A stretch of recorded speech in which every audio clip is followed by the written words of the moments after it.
the candles flicker, the dungeon's deep, the shadows thicker. A hero's tale in every line. Grab your sword, it's questing time. Roll the dice tonight, oh, roll the dice. Fate's a gamble, risk the price. Roll the dice tonight, oh, roll the dice. One more turn could change your life.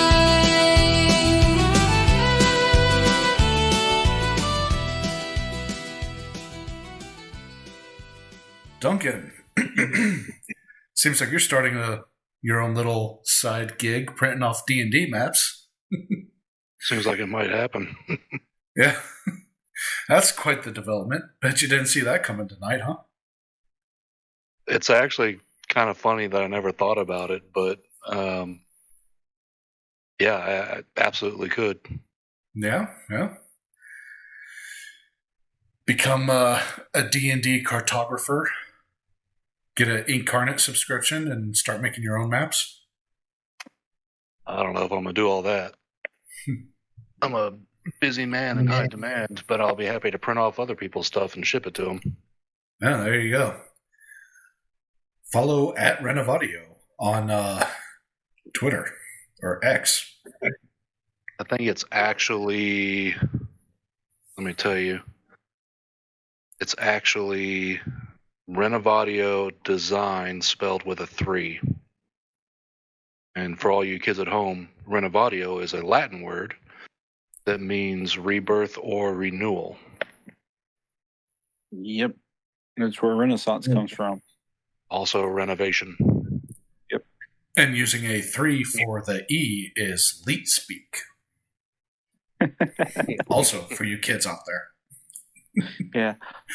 So, do I need to make a squirrel cardinal star for your map? Yes. That would be epic. Just In like a Bucky's animation style. Hell I yeah. can see what I can do.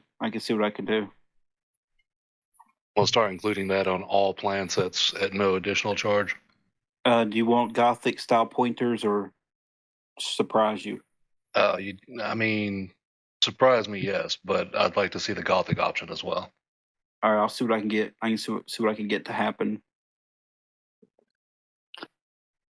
So, Ryan, did they get your internet fixed yet? Who the hell is Ryan? That would be me. And Well, what the hell? again, 1 to 4 hours.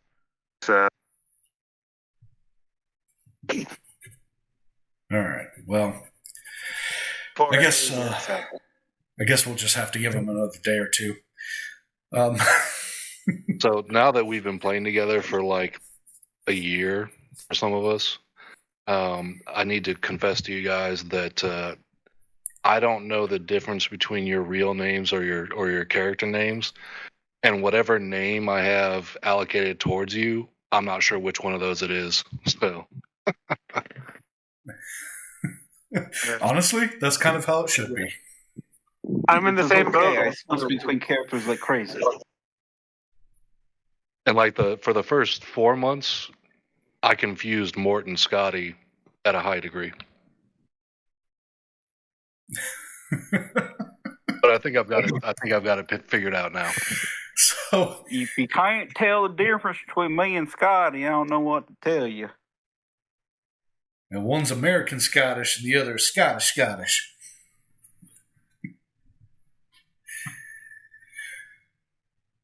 For those who don't get that, and from the silence, I assume it's a lot. A lot of Scottish Americans immigrated and settled in Appalachia. So They very much did. Very much did. Which is, yeah. That and Vikings, like the majority of my DNA. does explain a few things. Yeah. I have a lot of wet on my ground. Yeah, I don't know what you just said. I'm sorry, it cut out bad. You don't need.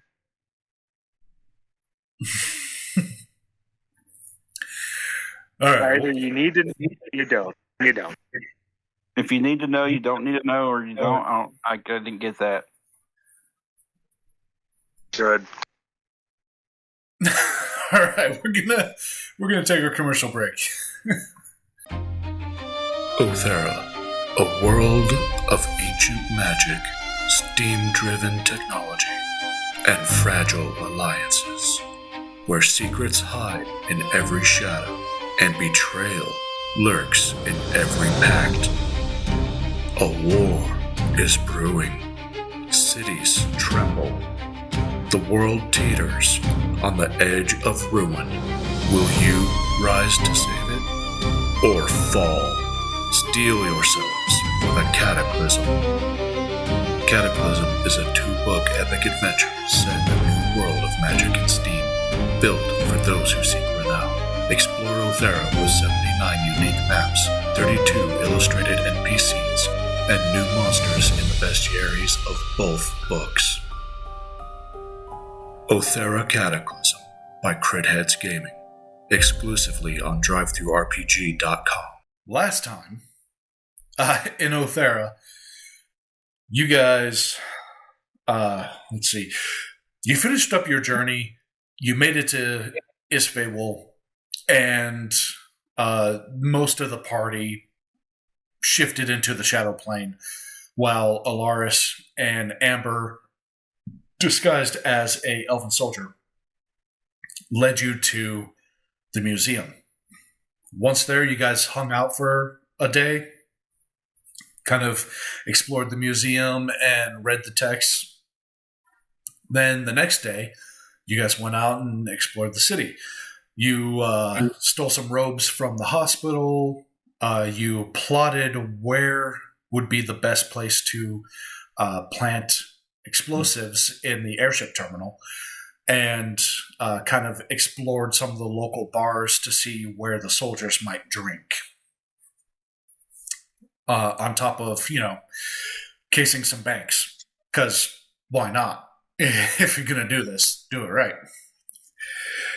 And while you guys were out, a letter was slipped under the door that Scotty and Alaris read, saying, "Sundown, come to the Central Spire." You guys made your way to the Central Spire at sundown with Vlad, Scotty, Fido, and Morio on the Shadow Plane, while Kreth and Rosie used their robes to try to blend in with the crowd.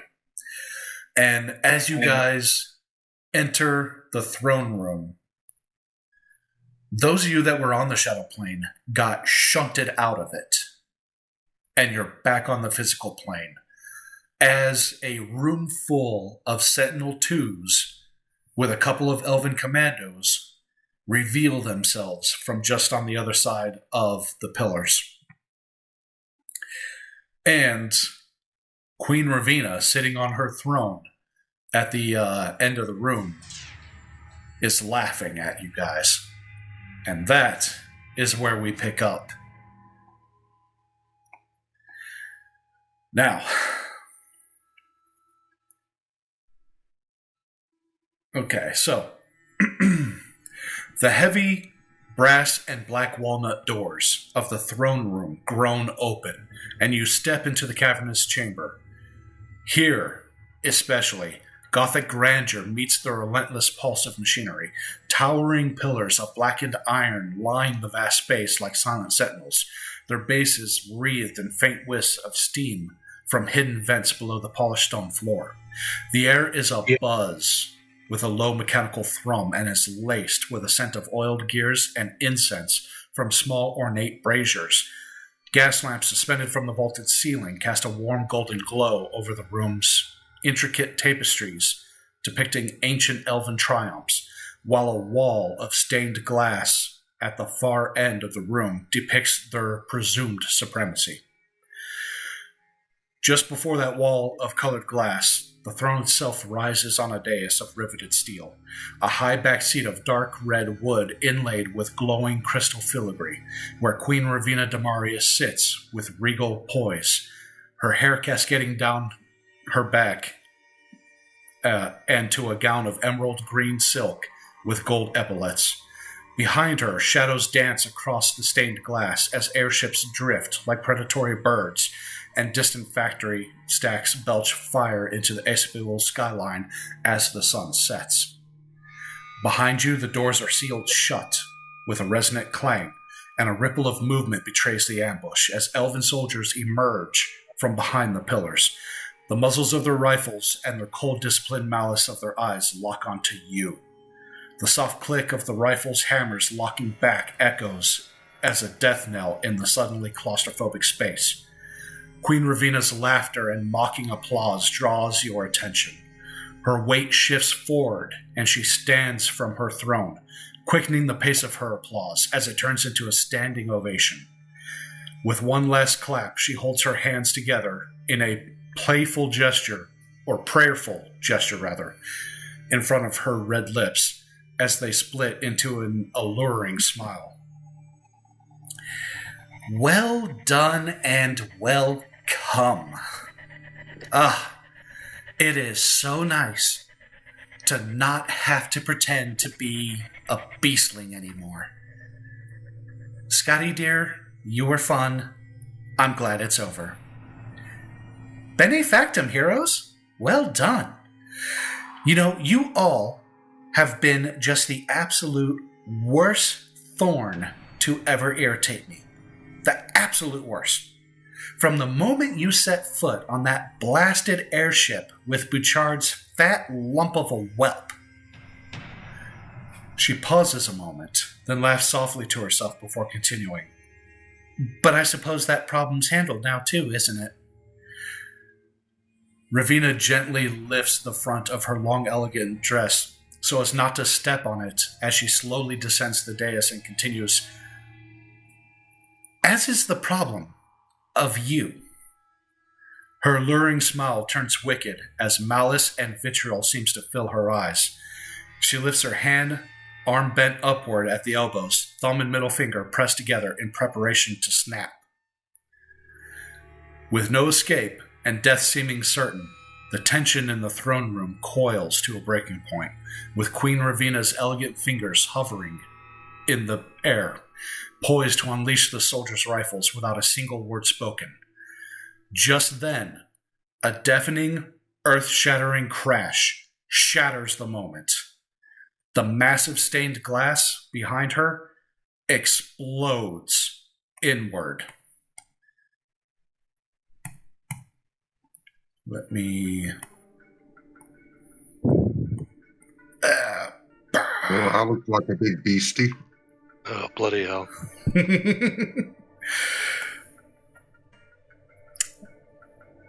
Okay, the massive stained wall behind her explodes inward in a prismatic spray of razor-sharp shards and twisted lead framing.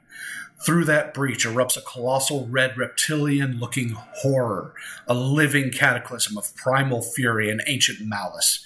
Its serpentine body coils and writhes like a molten lash as it forces its way into the chamber. The very air warps with the heat radiating from its scales. This is no myth or fated legend.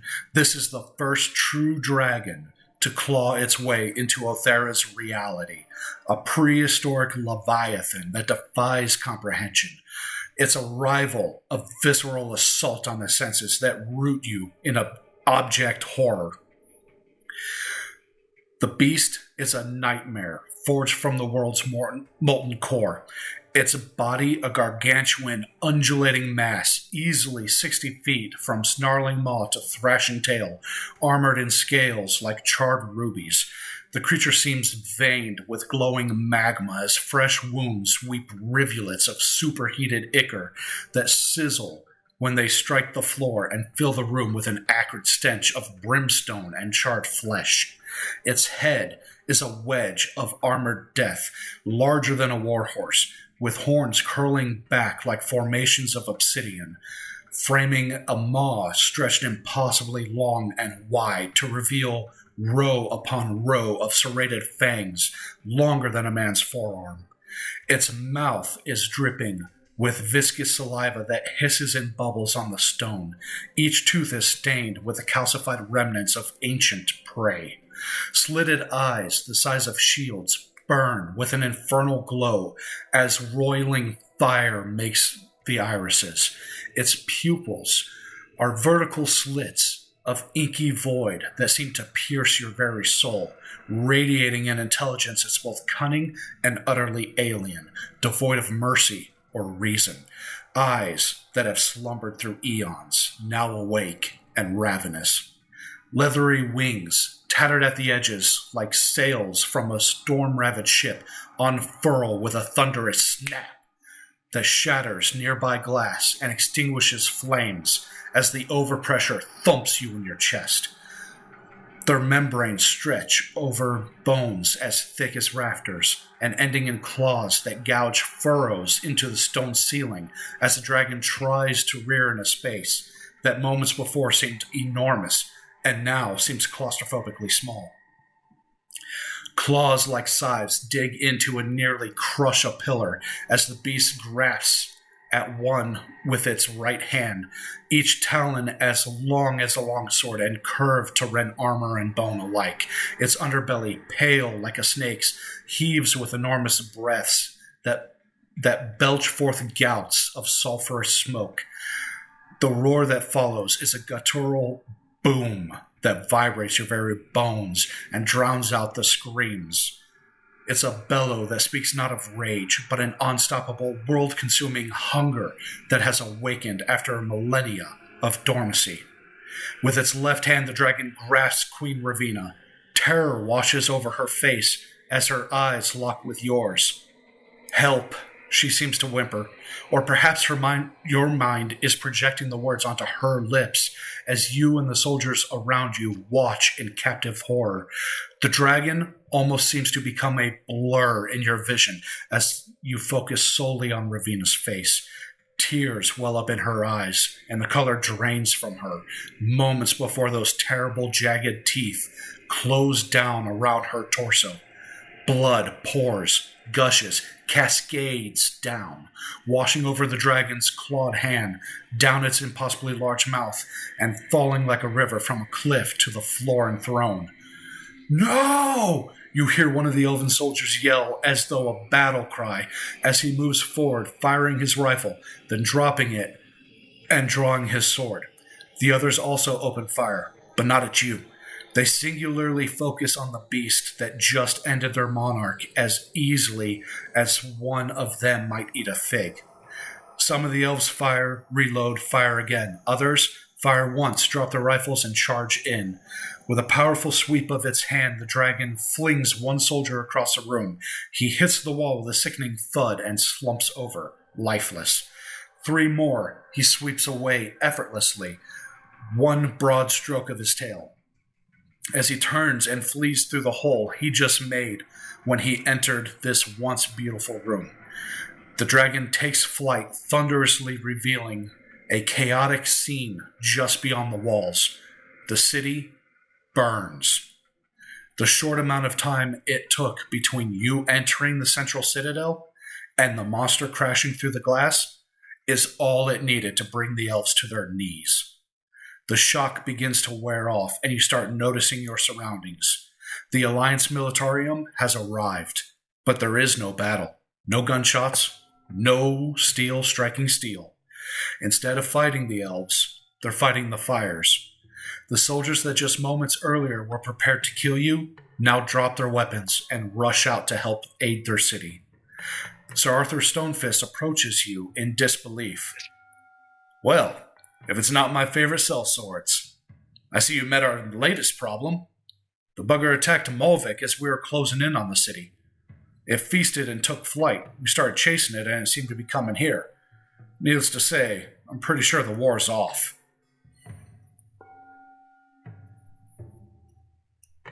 Rose is going to look at him confused and go, "Problem? I think I found the love of my life." That'll do, donkey. That'll do. This is a sign from the ancient gods. Yeah, give me Vlad, give me a religion check.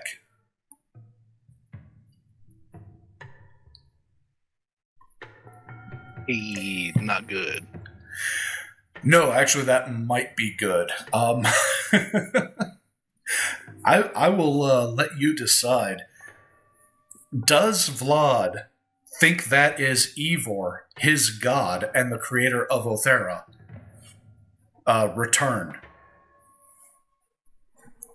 Okay, so retcon with me a little bit because I'm a little bit rusty on the lore. So Ivor was the god and the creator, but there were other dragons as well. That is true. Yes. So, the way the Dragonkin creation myth goes, dragons create worlds. Ivor was a runt of a dragon who was captured by the trickster god.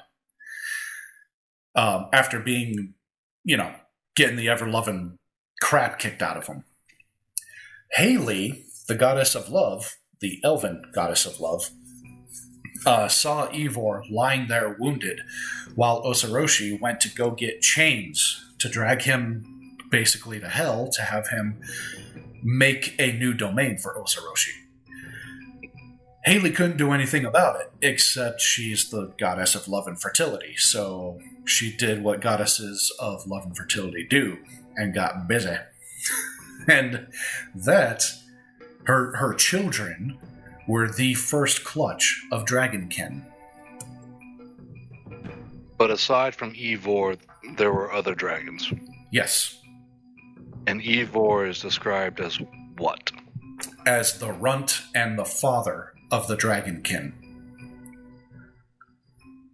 But was a color attributed to him or anything like that?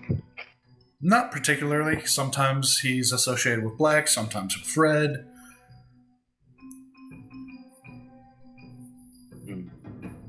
It's kind of like Zeus. Whatever he needed to look like to get it on, he looked like. Yeah, pretty much. And there are prophecies about the return of Ivor and what that will look like. Yep. So, the Dragonkin, which kind of analogous to Viking in this, they believe that if they die in battle, die a honorable death, that they will go to Haley's domain, where they will train until Haley finally gives the word for them to descend down into hell, break Ivor's chains, and set him free, at which point Ivor will return to Aoethera and remake it for the Dragonkin and usher in an age of dragons. Okay, let's do this. Let's roll. I'm going to roll a D100. If it's 49 or below, Vlad thinks it's Ivor. Okay. If it's 50 and above, he thinks that Ivor hasn't returned yet, but this is a sign that the return is imminent. Okay. I like it. Hey. Okay, so yeah, he thinks this is Ivor. Yep. Roll it. Alright, so what does Vlad do having just seen his god? And his god just ate Scotty's wife. Yeah. So That technically makes Scotty the king. Technically, yes, it does. So he is going to pull his katana and kneel, pushing the tip of the blade into the floor, the chamber, and he is going to announce, "This is the return of the god of this world, and he has made his first act before us by removing the evil of, what is it, Oshiro? Also, Roshi. Oshroshi's. By removing Oshroshi's evil black agent, must now prepare, for the future is upon us. And Sir Arthur's. Aye, but what the fuck does that mean? That means I was right about Amber from the very beginning, Aye, well, I'll give you that. and that the new world is upon us. And Sir Arthur, a soldier walks up to Sir Arthur and whispers something in his ear. And the color kind of drains from Sir Arthur, and he turns to you, Vlad, specifically. He says, "Look, I don't know about all that. You can believe what you want to believe. But I'm being told that it's heading towards Kyoko right now. This thing just came from Malvik, and it destroyed Malvik. It just destroyed Isvewul. I'm pretty sure I know what it's gonna do to Kyoko.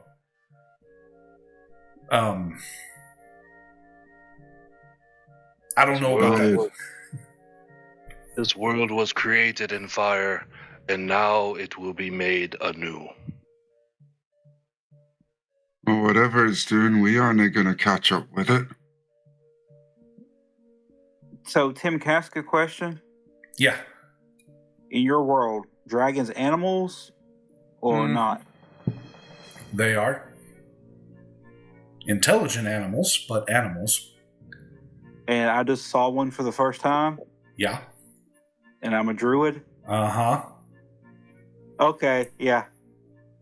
I'm going to write that down. That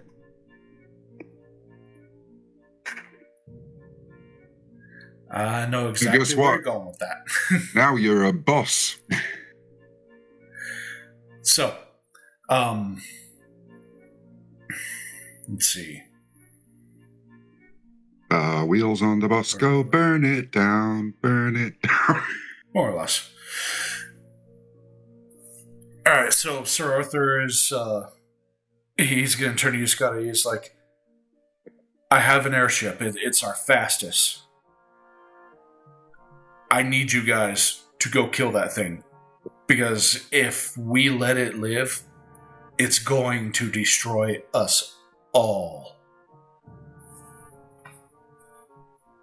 You're asking something there, lad, but we'll give you a shot. If anyone can do it, it's you guys. I've seen you guys pull off all kinds of miracles.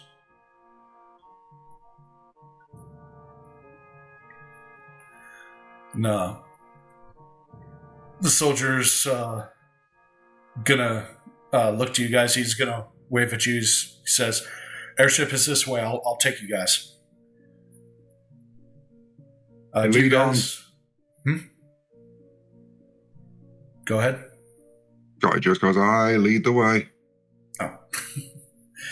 Okay, so Scotty's following. Is everyone else? Might as well. Got nothing else to do. So, Vlad is going to quite briskly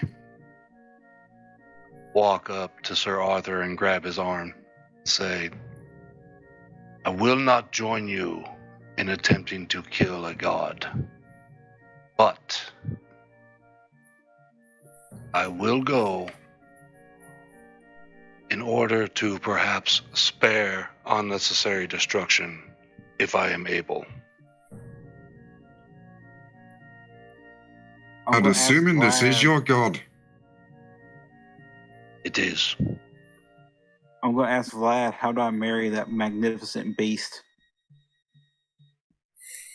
I do not think you would like the honeymoon. But look at all the beautiful fire and these vandals are putting it out. No, Sir Arthur is gonna look up at you because he's a dwarf and you've got like 5 feet on him.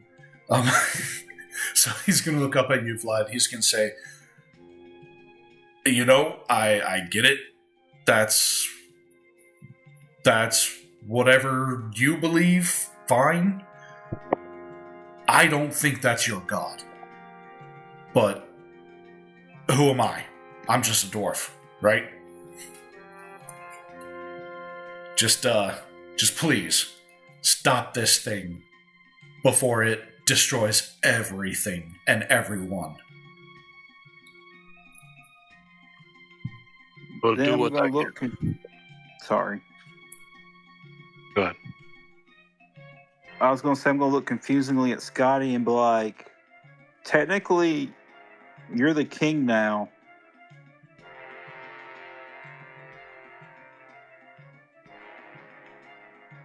Aye, but if we didn't get rid of that thing, there'll be nothing to be the king of. I'm just saying, now's the time to get back all the stuff that they blew up. I think we got other more important issues to deal with first. Just saying, it might be nice to have some sentinels as backup as your royal guard, helping us fight a dragon if we have to fight my magnificent future husband. Well, I was actually thinking whatever it was that they dropped on... forgot the name of the fucking city. Meridian. Whatever it was they dropped on Meridian, we could do with maybe 1 or 2 of them. And Well, Sir Arthur's gonna kind of scratch his chin. He says, "If we had a PTN bomb, I would happily drop it on that fucking thing. But we don't." aye, you may not have one, but maybe the elves still do. He kind of looks over his shoulder at the city on fire, and it's like, "I'm gonna guess no." Well, that's a shame. Might have made things a little bit easier. Right. Looks like it's just us. And the soldier that said he would lead you guys before, he says, "Okay, right this way," and he leads you out of the central spire, and just maybe 150 feet from you is a smaller airship, and it's got a female dwarf figurehead on it, and the name, the Iron Maiden, is painted on it. And there's a rope ladder that's lowered off of it. You guys climb up the rope ladder, and it lifts up and it turns south slowly, and giving you guys a good view of the city. And it is in complete ruin. At least 3/4 of this city is on fire. And you see, for the first time since this whole war started, you see elves, humans, dwarves all working together to put these fires out and try to save as many people as they can. And So, we got on an elven airship. A Alliance Militarium airship. Okay. Yeah, human. Those things tend to explode. Mm-hmm. Getting a little nervous. Alaris is over there cleaning his gun. He's like, it's fine. Vlad will look out at the burning city and say, "This is how the world is rebuilt. You must burn out the old in order to bring back what is proper and right."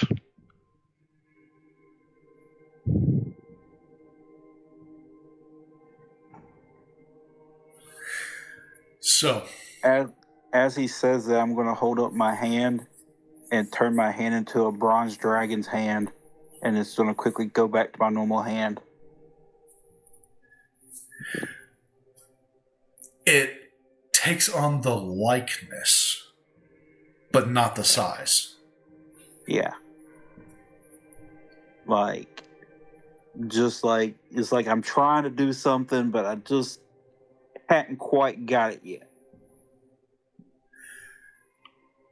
So, you guys head south, and this is probably the fastest airship you guys have been on. And you can see the dragon in the distance, and it is even faster. Go ahead and put yourselves down for a long rest. As I read this, go ahead and level up. You guys have made 16. Congratulations. Woohoo! The pursuing airship loses sight of the dragon over the deserts of Sudar, the continent south of Veywul. Put you all on the main map here.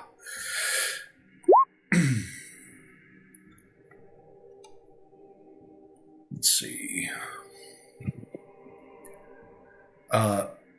Okay, so the pursuing airship loses sight of the dragon over the deserts of Sidar, but radios that is still bearing south for Yokai. They continue on that southerly route, reporting back to your airship that Kyoko is in flames. Then a scream is followed by complete silence on the radio. After just about an hour, the charnel scene unfolds before you as the airship crests the horizon over Kyoko. The once vibrant capital of Yokai unfolds below like a wound torn open by divine wrath. More than half of it is engulfed in a hellscape of roaring flames that devour the Minka and pagodas alike. Billowing clouds of acrid black smoke choke the sky, even as they reflect the sickly orange glow of rivers of fire that snake through the streets. Within the epicenter of the intense inferno of the dragon's breath, it has melted stone and metal into grotesque 2-foot-wide pools of molten slag that is just now beginning to harden into glassy trenches, though they still glow like dying embers amid the chaos. Shrieks of grief pierce the air as citizens, both Dragonkin and Hanmin, the Dragonkin word for outsiders, begin to dig through the crumbled ruins in search of loved ones and family treasures. There's no need to question what happened to the pursuing airship. Its envelope drifts like a gutted carcass on erratic wind currents. Its gondola is missing, with only a few thick cables and fragments of superstructure hanging limply where it should be. Your airship slows, then stops at the dock of the airship terminal, where no one awaits. The crew moors the ship themselves, then run into the terminal and down the stairs and out into the city, determined to aid any way that they can. As you emerge into the carnage, Sigurd Yomamato, the Dragonkin, the Black Dragonkin Elder, sits near the entrance of the terminal, cradling the head of his deceased granddaughter, who couldn't have been more than 8 years old.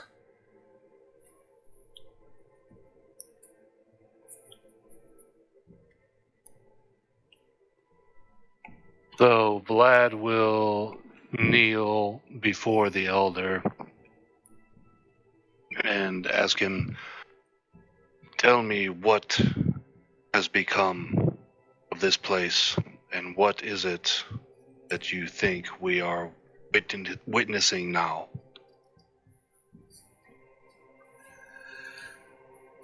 He takes a deep breath. He does not take his eyes off of his granddaughter. And his breathing quivers a little as he tries to collect his emotions and rein them in. He says, This is not evil returned. This is a vengeful spirit. Ivor would not do this to his children. This monster came from the phallus. And as you look in the direction of the volcano, which rarely erupts, you see that it is rolling black smoke. Non-stop lava is just spewing out from it. Days and days of travel away though it may be, it is so clear in the sky, in the night sky, as you see just gouts of orange molten lava just erupt up into the sky. And the elder says, I do not know if this is a calling before we can free Ivor, or if this is punishment for not freeing him yet. But this is not our God.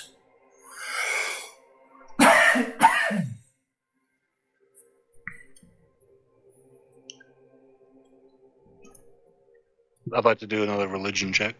Okay. What you looking for? Determination of truth. Okay. Go for Hey! it. Heyo! As you look around at all of the carnage and the destruction, it occurs to you that the elder he's right. There is nothing in the ancient prophecies, the books, nothing at all that said that Ivor would visit ruin and destruction on the Dragonkin. The rest of the world, yeah, the rest of the world is supposed to burn. Not yokai, not Kyoko. You start to doubt maybe this isn't Ivor.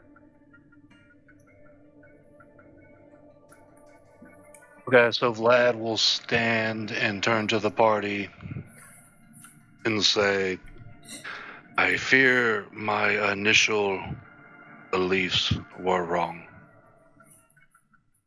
This creature is not the god that we are hoping for to return. Because that god would not have destroyed this place.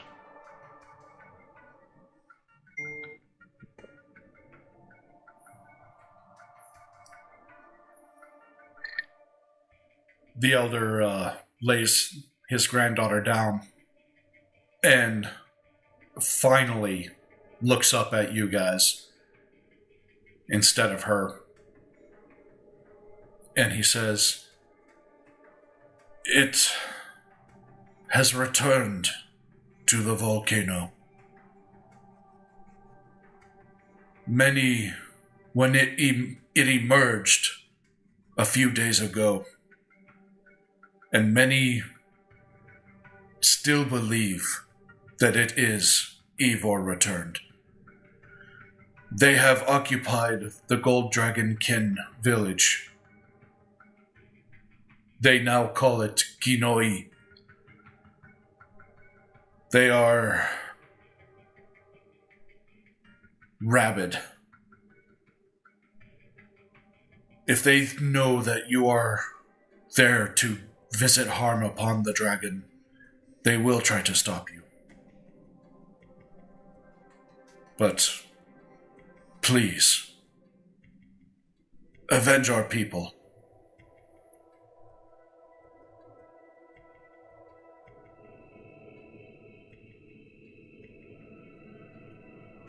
We will do what we can to destroy this evil. And and still maintain our hope that Ivor will return. And maybe he'll even return now and help us. I will pray that he does.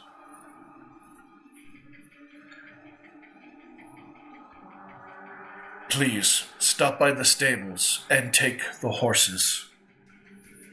It is at the front gates to Kyoko. No one will be there to stop you. But you have my permission. And you guys make your way. Quick through question. Yeah. How long she been dead for? Oh, let's see. About hour and a half. So revival wouldn't work? What are the limits on revival? Let me look it up real quick, because I may be able to bring her back to life.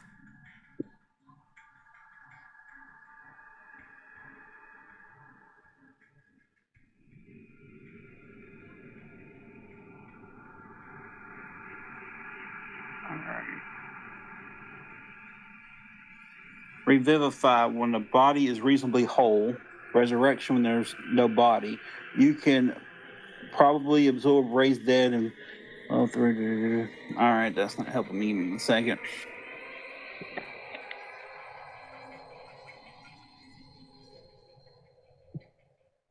That's what I'm needing. Okay, Revivify. I have that spell.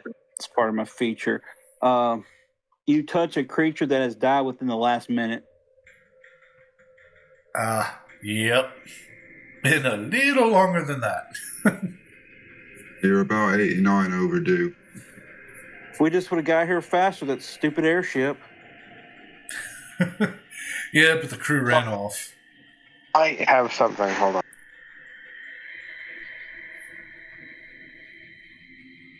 While he's doing that, for my ASI, Tim, I'm taking Gift of the Chromatic Dragon. Oh, what is that? It's a feat from Bisbane's Dragons that allows me to 5 times per day based on my character proficiency. If I get hit by a type of damage, I can become, resistant to that damage type. Cheeky. Yeah, and it also allows me to infuse a weapon with elemental damage as well. I dig it. Yeah. Since I'm all in love with dragons now, I figured it would be appropriate.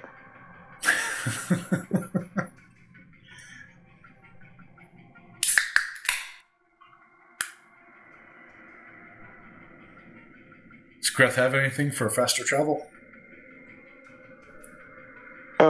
For faster travel, I do not know, but if diamond gold could bring them back to life. I doubt any one of us have. Yeah, you broke up again. What was You said the for diamonds requirement? and gold, if we had it, we could bring somebody back from the dead. I'm thinking we need to rob some places real quick. How long do we got? So if someone died in the past century, I can bring them back to life if I have a diamond worth 1,000 gold. Oh, no worries. Well, let's ask King here if he's got a crown worth that much. Well, he's not a king. He's just an elder. So we probably God, he's not the king of the elves. Technically, I'm the king. Oh, yeah.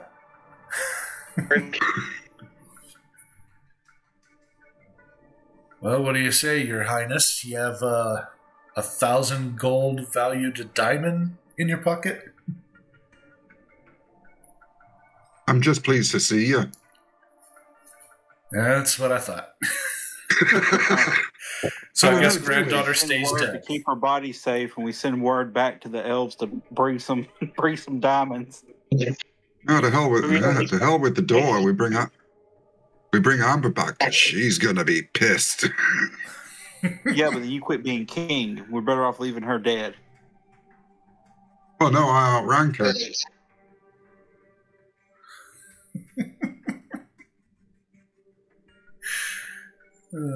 Crap.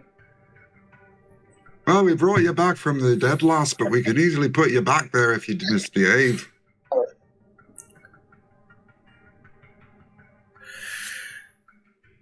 right. I mean, her abilities with my rifle would be very useful. I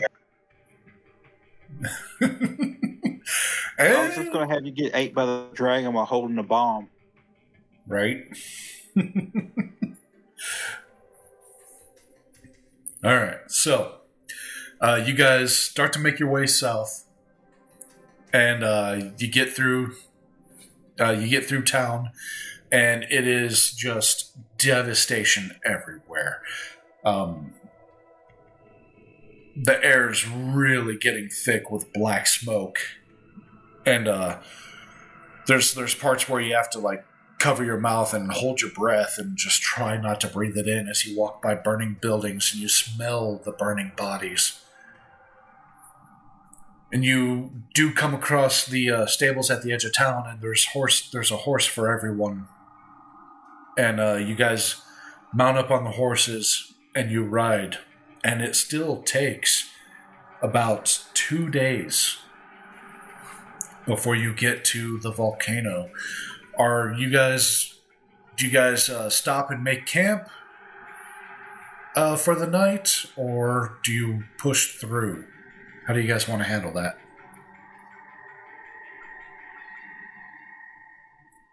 Is there a disadvantage to pushing through?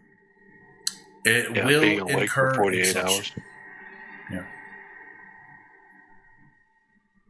Yeah, I mean, if we're going to end up fighting, I think I'd rather go in fresh. That's true. We just leveled up, so we should have all spell slots and hit points. Well, yeah, we push do, on for a little bit. but I'd rather not have exhaustion as well. Yeah. Speaking of hit points. And also, I mean, you guys got a long rest on the airship on the way down, so you're good there. But,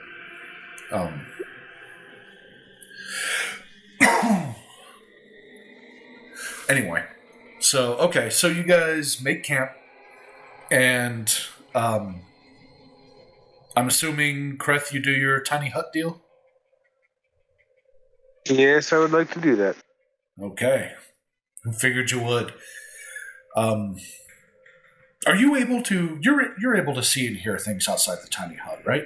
It's just nothing can really see you. Yes. Okay. So, during the night,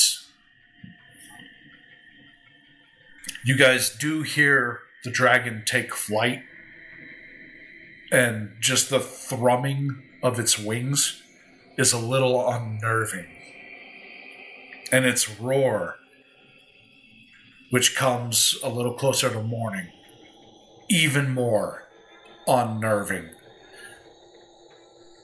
But aside from that, you guys do get a full night's sleep. And the next morning, you continue on. And you arrive at the old Gold Dragonborn city, which is now called Shinoi. You guys are in the bottom left corner. And this village looks to have been rebuilt since the last time you guys were here. Long before that PTN bomb got dropped.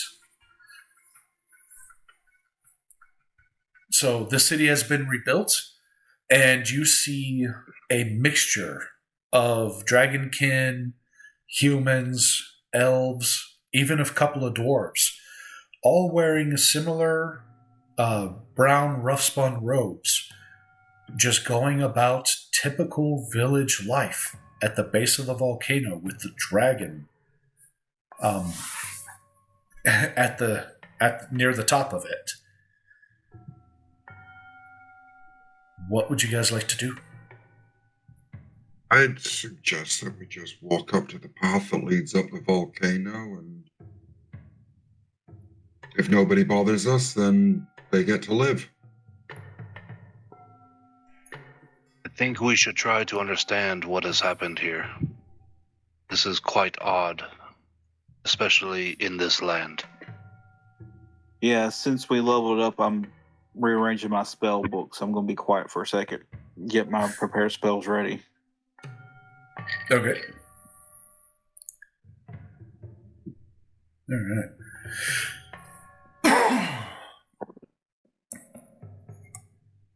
Krith, what's your take on it?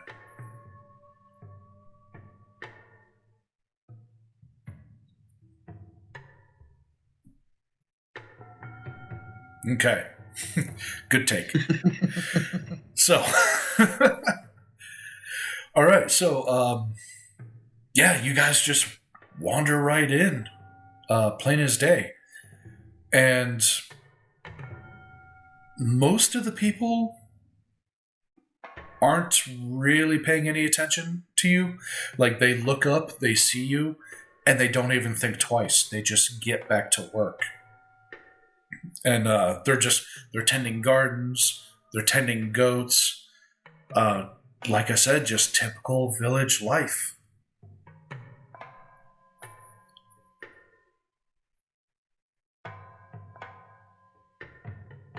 So I think Vlad is going to approach this person. Okay. And ask her about the village, the rebuilding, and the dragon. Yeah, okay. So you approach her, and it's a elven woman. And she looks at you as you walk up, and she says, "Oh, hi. Welcome to Shino-E. How may I help you?"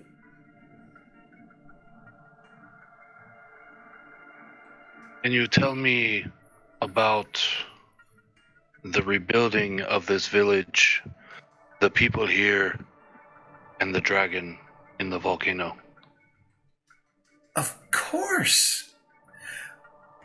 This is the village of Shino-E. We are the children of Ivor. Ivor, I assume, since you are a brother dragonkin, that you know your god when you see him. We are his devotees.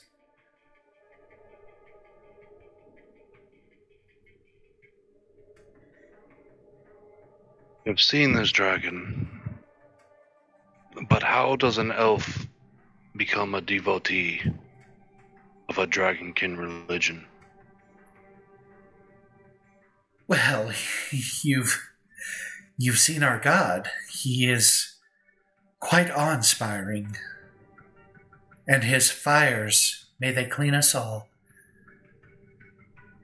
I could not help but to bow down and worship.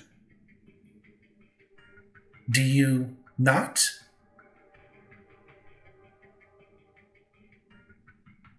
I have spent my life hoping for Ivor's return. Then you, Brother Dragonkin, are in the right place. Brother Eskel, he will want to see you when he gets back. He's making a sacrifice to Ivor now, but he should be back in the hour. I would like to meet him very much. And I'm sure he would like to meet you. In the meantime, can I get you any refreshments? I have water. I have these wonderful tomatoes that I just harvested. So I want to roll perception to see how off her rocker this lady is. Do it. Give me insight.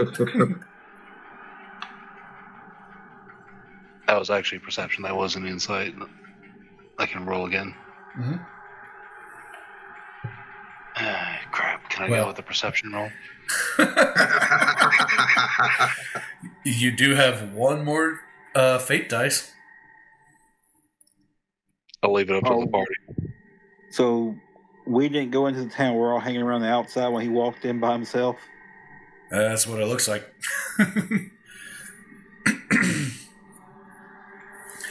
So Vlad, that 12 is enough. She's pretty well off her rocker, but she seems nice. I bet she reads tarot cards too. Uh huh. Big old fake titties. Oh God, freaking elvish fake titties. It's my bane. So this is typical Asian construction, right? Yep.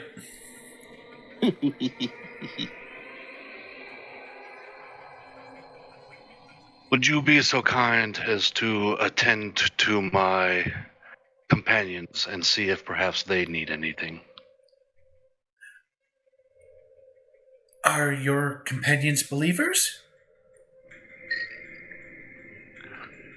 They are perhaps the finest group of believers I have ever known. Then I would be happy to. Sister Mara? Yes?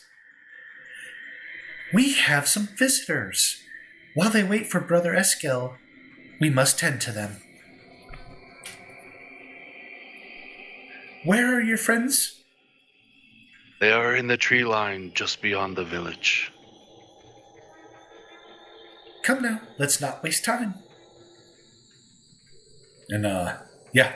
So Vlad's gonna go over here. He's gonna look at the party. He's gonna do the slashy sign at his throat and be like, this is a little shady. And these wonderful young elven women approach you with just beaming smiles, full of life and happiness and joy, happily serving their god and their people. And they approach the party and they say, yes, come this way. We have food, we have water, we have baths. How may we help you? Do you have any alcohol? Absolutely. Well, then show me to the bar, lass. Well, we don't have any bars, but we do have some Drakenshire, so I would be more than happy to get you some. Well, I can't say I've had that before, but I wouldn't mind trying. They wouldn't have to have a still I could borrow. No, unfortunately not.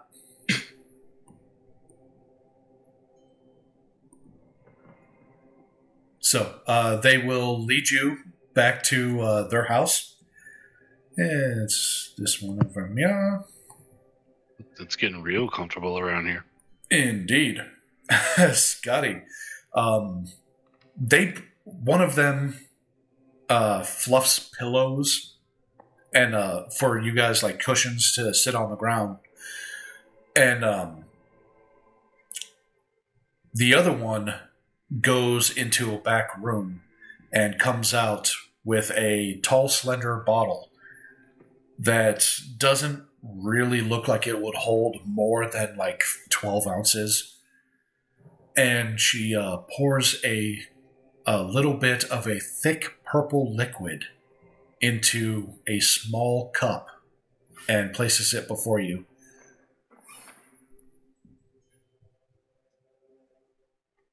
Scotty takes a sniff out and goes, smells all right. Down the hatch. Just knocks it back.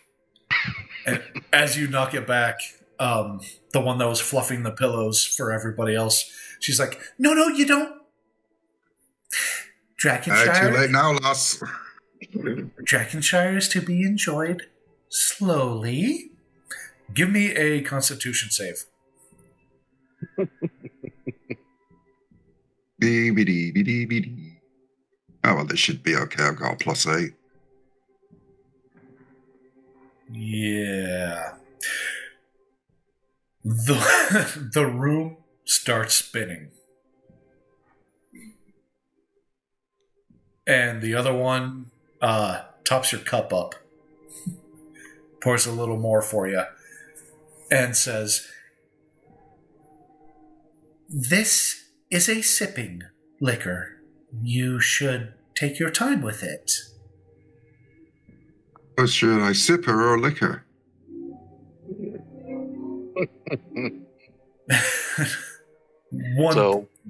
One blushes and giggles, and the other one just has this look like, no, that's not what I said. I think it was, lass. Scotty's sort of got a buzz going now, so he's just laughing away. So while this is going on, assuming the rest of the party is following to some degree, Vlad's going to try and catch them like in the street before they go in the house and tell them that he doesn't trust them at all. Alaris is going to kind of lean in and he's going to be like, yeah, there's nothing to trust, but they said they got liquor. Evil will be with you. Yeah. I mean, the liquor is thing, but they are. Can I do a medicine check to see if they've put something in there that is making the alcohol more potent? Go for it. I.e., is Scotty being drugged? And if there is, can we get some?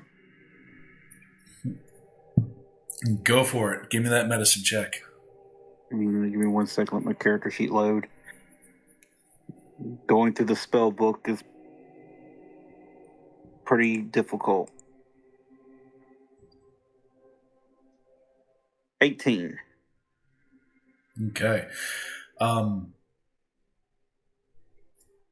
You're reasonably sure he is not being drugged, but you know that Drakenshire is a very potent liquor, and that is why it's typically sipped as opposed to, chugged. Is it distilled already? Yes. Okay.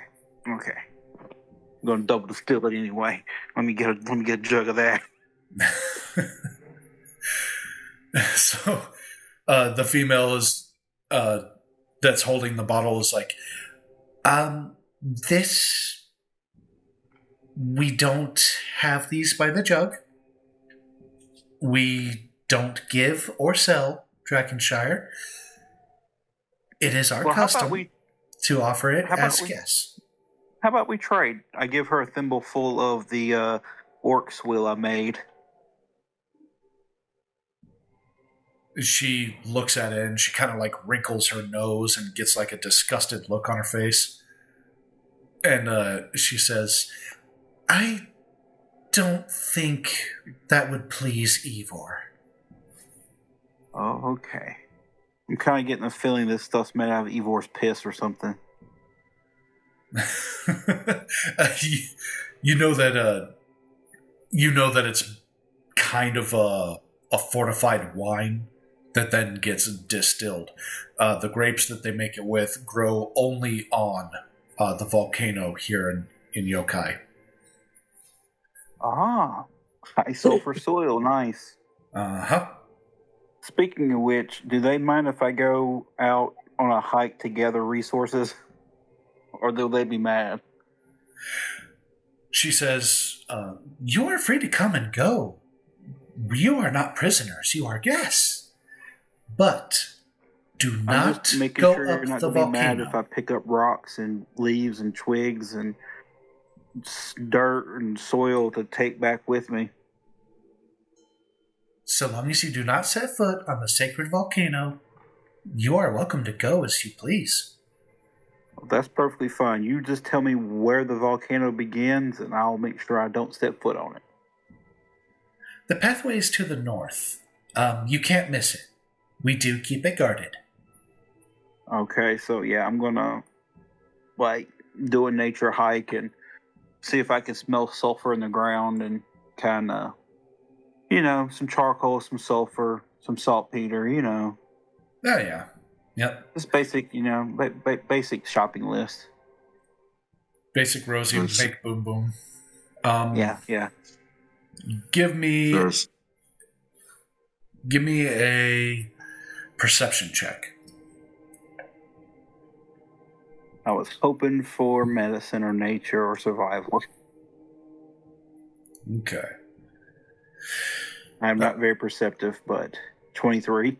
That's all right. With the 23, you do find enough supplies to make essentially a hand grenade. Nice. But also, I was looking for also some druidic stuff because there are some fire spells I have that do need sulfur. Well, it's going to have to be one or the other. There's enough sulfur for the hand grenade or the druidic spells.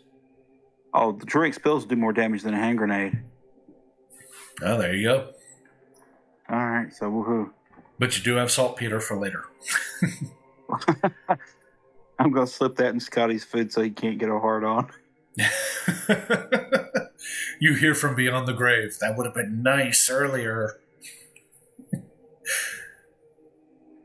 Scotty, meanwhile, is getting quite nicely toasted, and he's telling these girls that are serving, "Here, lads, here, ladies, did I ever tell you how about the one time that I fucked a queen in the ass?"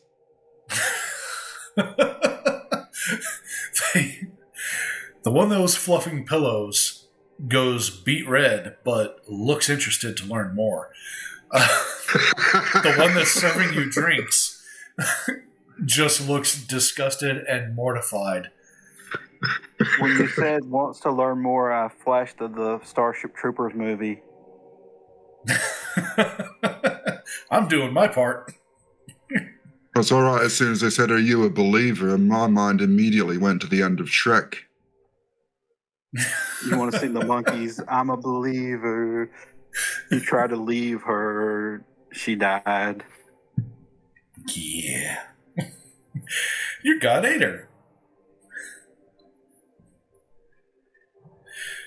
All right, so as you guys are BSing with these girls, a dragonkin devotee walks by the door, and the one holding the Drakenshire is like, "Oh, brother, could you let us know when Brother Eskel returns from sacrifice? We have some potential new members." And he just kind of huffs a little and looks at you guys almost disapprovingly, but nods to her and says, "Yes, yeah, I'll let you know right away." And then he goes about his business.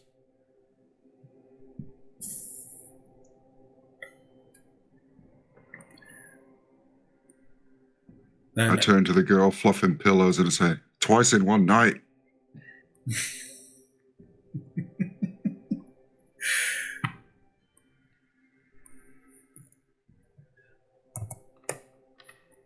Yeah, and she goes a little more red.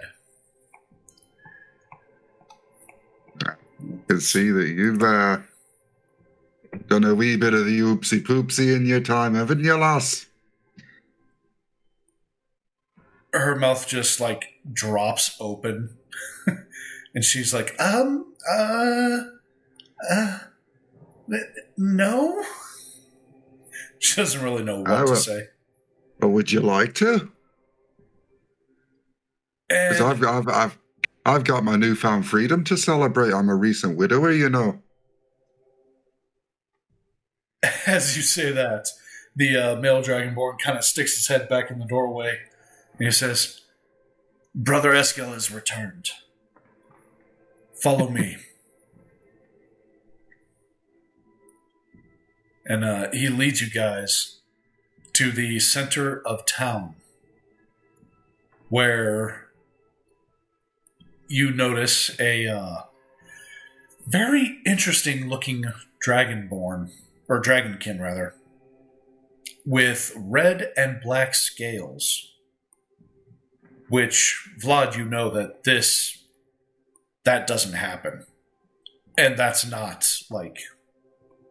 He's basically a freak. He's the kind of kid you would have beaten up in school. Locker boy. Yep. You would have shoved him in the lockers, wedgies, the whole nine. But he's coming down the mountain path. And he's got a couple of bodyguards with him. And they're pretty formidable looking dragonkin. And he comes to a stop in front of you guys. And everybody else kind of gives him a wide berth and just kind of place a hand over their hearts and like nod at him. And they're happy to see him, but they don't approach, really. And the female that was serving drinks, she goes up to him and she says, Brother Eskel, we have some new believers for the family. And he just kind of gives her a curt nod and she scurries off. And he starts to size you guys up. But he approaches Vlad. And he says, So, you are interested in worshipping Ivor with us and living in our peaceful village. Is this so? Not exactly. We have come to understand how a dragon has come into the world again and what is happening here. But we are adventurers. We have traveled this world, and we are not likely to settle down anytime soon. If you are not here to be children of Ivor, and you say you are world-traveling adventurers, then why are you here? I was born as a child of Ivor. What I am seeking is to know if Ivor has returned. Well, clearly he has. You have not seen him in the sky. You have not heard his tremendous roar. And he kind of, he's got some showmanship to him. So as he says that, he kind of like sticks his arms out and he like gestures in an upward motion. And everybody around that's in this, village, they all kind of swoon a little bit. And, they, a couple of them applaud, a couple of them cheer. Most of them are just like, praise Ivor! Ivor! So Vlad's going to take a little bit of a piss. And he's going to kind of copy this guy's movements. And so he's going to turn to the crowd and say, I have seen this dragon. I have been in the same room. I have been as close to him. And he's going to swirl dramatically back to Escale. I have been as close to him as I am as close to you now. But he's going to step back, turn back to the crowd, raise his hand dramatically. I have seen this dragon burn our greatest city. I have seen this dragon burn our children and our grandchildren. And nowhere have I read or seen that this was foretold. So tell me, this is Ivor who kills his children? Eskel kind of cracks a smile, if you can call it that. And he turns to the crowd. He says, so we don't have a believer. But he will believe. Because yes, Ivor will clean the world with his radiant fires. He will clean the unbelievers dragonkin or not? And he shoots you kind of a menacing look as he says that. Because he is Ivor returned. He is the creator of our world. And he will burn whoever he decides to burn. Rose is going to let out the Beatles girl scream and be like, Ivor, marry me. Eskel actually smiles at that. Yes, this machine can see the truth. But Osoroshi has pulled the scales over your eyes, Brother Dragonkin.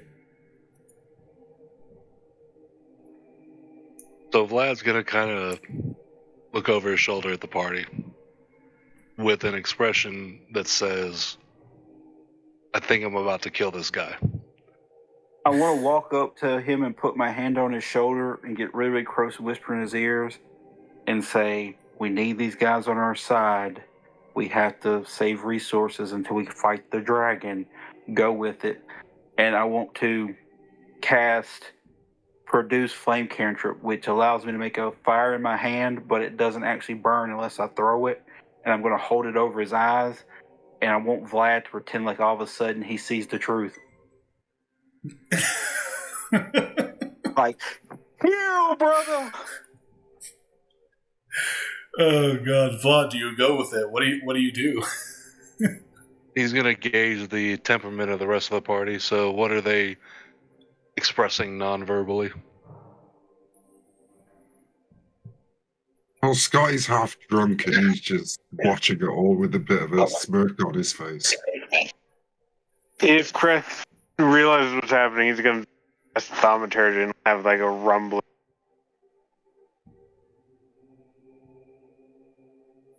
So you gonna back me up when I say, heal, brother, see the truth? You gonna make the Thaumaturgy go? Yeah, Thaumaturgy to add ambiance. Alright, so then Vlad will turn back to Eskel's, what is it? Eskel. Eskel. Mm-hmm. He will turn I'm going full Robert Duvall, full Steve Martin preacher, you know? God, what the hell's the name of that movie? That was such a good movie. Yeah, I know, like that movie. That I'm channeling that. Alright, so he's going to turn back to Eskel's and he's going to kneel with his palms open to the sky and say, I want to see and believe Ivor. Can you take me to him so that I may repent of my disbelief?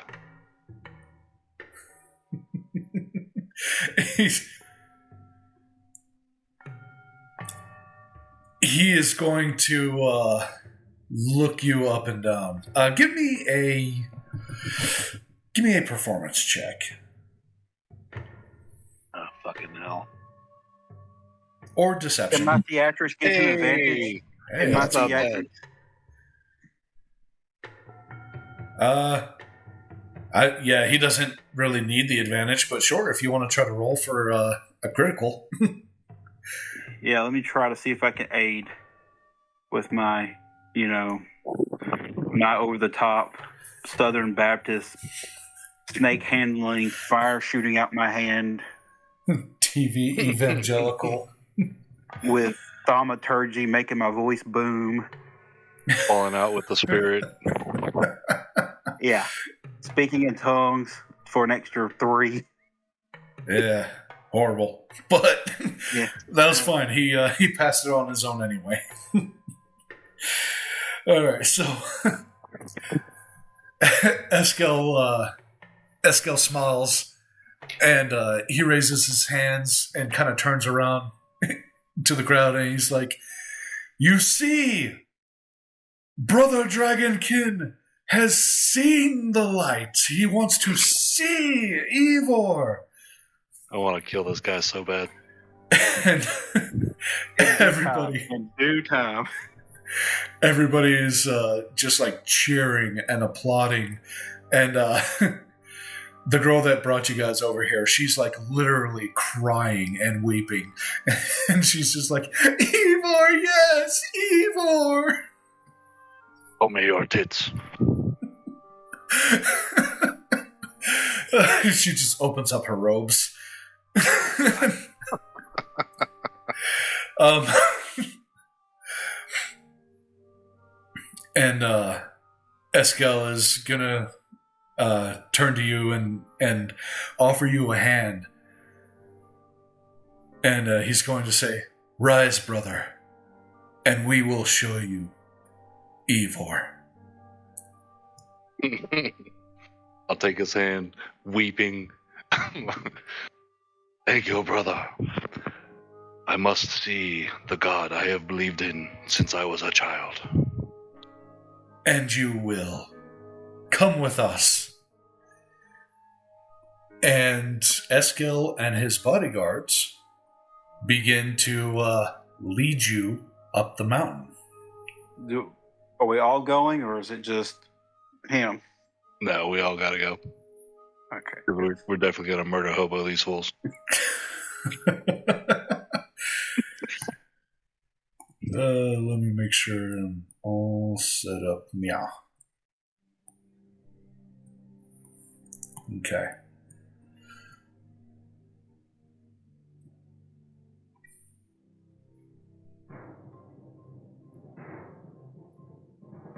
All right. Map loading. Buffering. Please stand by. Boom. All right. So they begin to lead you guys up the path, and Eskel is staying. He's got his bodyguards between him and you, Vlad. But he's also kind of remaining close to you. And as you guys make your way up the mountain, he's just trying to small talk with you. He's like, "So, what is your name, Brother Dragonkin?" My name is Vlad Yoshido.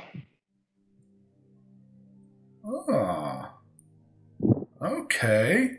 The Yoshido clan is very strong. Tim, can I ask you a question real quick? Yeah. Does anybody happen to have any kind of like dragon pendant or anything? Not that you see, no. Okay. I'm gonna ask them if they have an image of the dragon so that I may properly wear it to worship my new god. Eskel looks at you and says, "No, we have not cast any yet, but that is an excellent idea, and we will most certainly get on that." Then he kind of stops and turns to you, Vlad, and he casually rests a hand on a long, wicked blade. It's somewhere between a knife and a short sword. You can't quite place it, but it's got a bit of a sheen to it. There's something different about this knife. And he says, "You do know, while you may have fooled the knaves down below, I know that you're a damned liar." Roll initiative. Dang, I was about to say, get the balls. Smashy. Oh, shit. Vlad will say, I have the same impression of you, and I am glad that we will handle this business apart from those innocent villagers.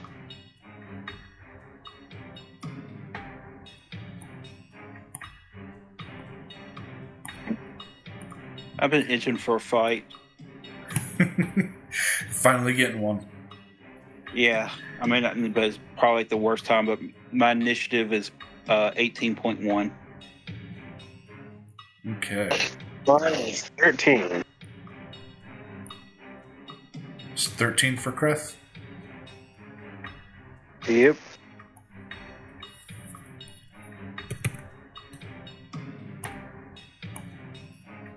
I have a feeling Fido's about to find out what Dragon Balls taste like.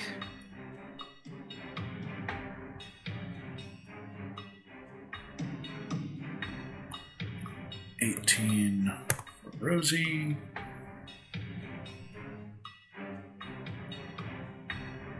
Scotty got an 8.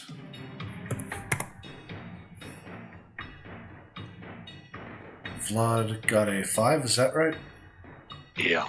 I'm rolling really hot tonight. Yeah, you are. Alright, now, I believe Alaris is the only one that's left, right? Well, and then, of course, Eskel.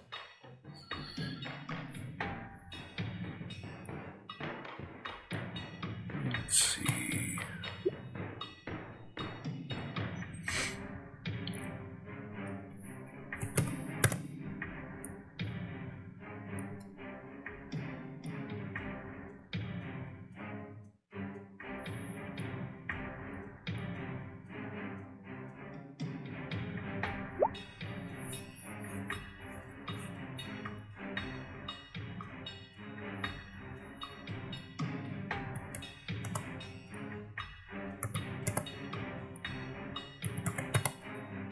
All right.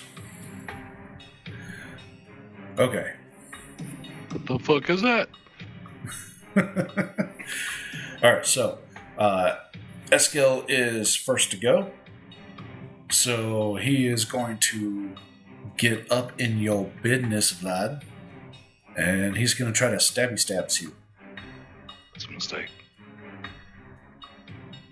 Let me...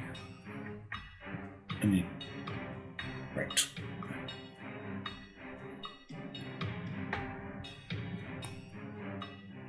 That's that one. Okay. Give me just a second here.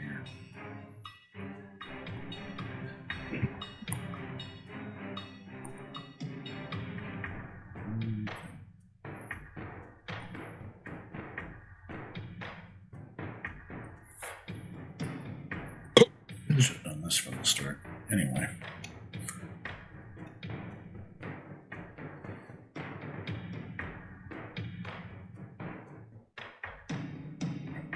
Okay. I'm cooking the books. Just roll it. I promise I'm not cooking the books. I'm looking up what it needs to be. That doesn't look like it. Yeah. Okay. Yep. All right. So, all three of those misses. He comes at you with this big fucking knife, and it's the blade on it is almost iridescent, and he swings it at you 3 times, and all 3 times you just nimbly get out of the way. You can tell this guy is not trained. Like you know from his blotchy colors that he would not have been really welcomed anywhere. He's kind of a freak. So he's an outsider, and his movements betray that, or portray that, I should say. So, and with that, it is Rose's turn. Huh? Plot twist. Plot twist. Okay. So at level 15, Vlad gained a skill called Standing as a Tide.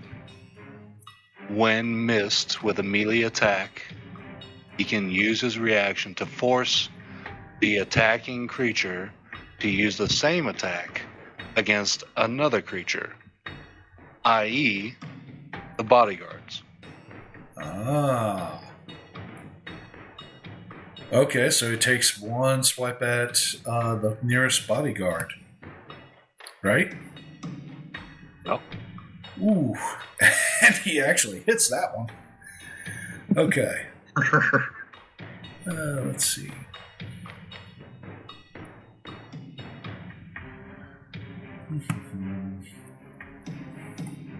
So I imagine the way this would look is he attacks Vlad, Vlad deflects the attack, and he ends up hitting one of his bodyguards instead. I dig it.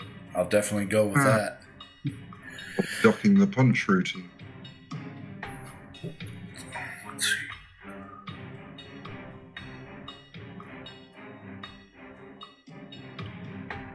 Okay.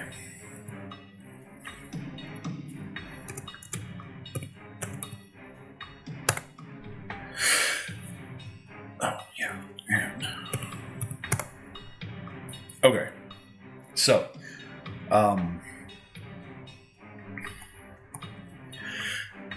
he swings at you with this big ass knife, and Vlad, you deflect it, and just like you said, when you deflect it, you guide it into the bodyguard that's standing right next to you as well.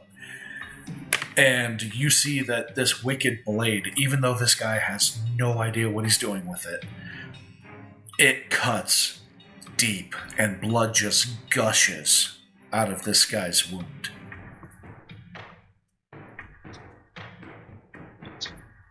So he just went prime Steven Seagal under siege mode. Oh, yeah. Yep. Full Steven Seagal. Kia! Rose, it is your turn.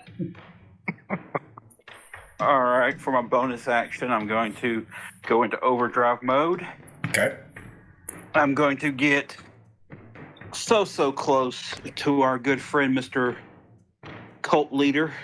Okay. I'm going to put underneath his chin my 4-barrel shotgun, and I'm going to step on his foot and fire four rounds of 12 gauge knockback slugs into his chin. Okie dokie. Roll the attack. It's point blank range. Right. Okay. Point blank range. Gotcha. Yeah. All right. Plus advantage. Yeah. So that would be 29 damage to his face, plus 15 times 4, so his head's going to fly back 45 feet. And you need to do a strength check to make sure that you don't fly back, right? That is correct. So let me do a save. Strength save. Do you want to? Or you want to do athletics checks, what we normally do? Athletics. We've been doing athletics. Yeah, athletics fine. All right. It's been a while since I've used my shotgun. I've had so much fun stuff to do. 25. Okay. Yep, so you're good. Let's see. Yep. Yeah, so you put the shotgun under his chin and pull the trigger, firing both barrels. 4 barrels. Yeah, 4 barrels. And he goes sprawling. Sprawling back. Anything else? Yeah, the guy that got stabbed by him, he's going to need to do a save, wisdom save. He's hearing bells. I'm going to use Toll the Dead. Okay. He fails. All right, I think it's 3d12 since he's injured. And he'll take that as necrotic damage. For 13 necrotic damage.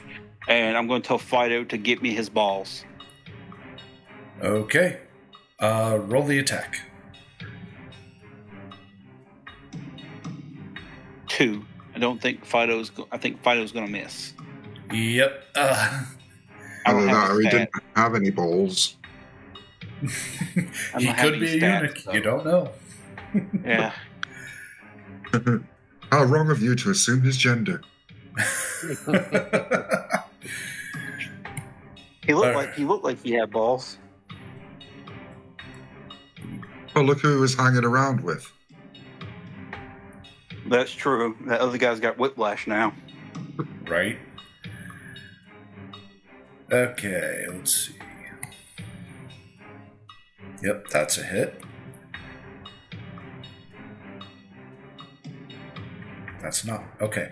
So, Alaris draws his Widowmaker and fires at the cult leader, and one round hits, but the other round does not. Kreth, you are up.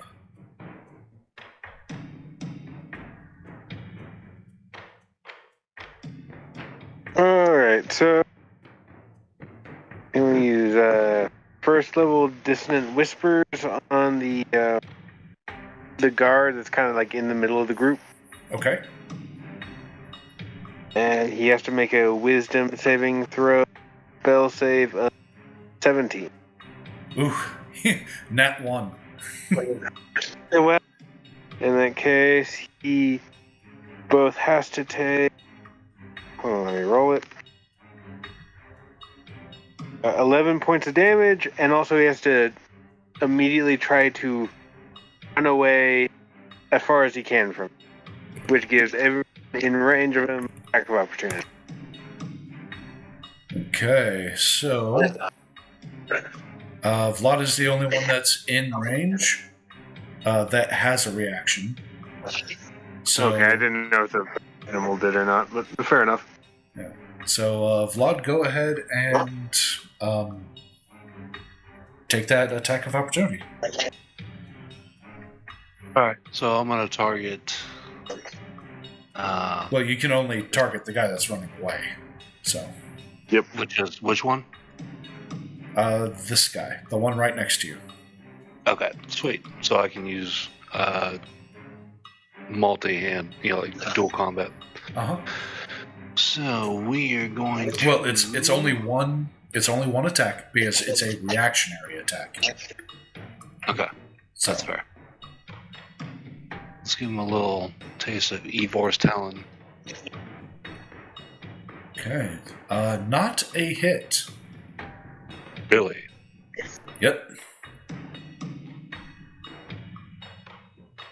So you swing out as he runs away, and he just kind of like hunches over a little bit as he's like reaching for his ears, and because he hunched over, your katana just goes right over him. What a pussy. Let's see. No, Dissonant Whispers. How is that? Just the one time, or is he afraid now? Yeah, it's just for the one. Just for the one round. It's not a last. Okay.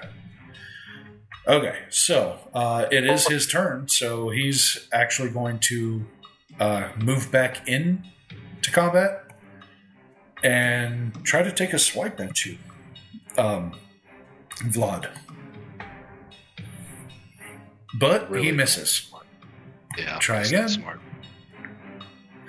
Okay, so on his second attack, he crit fails, so he kind of stumbles as he swipes at you, so you get another attack of opportunity.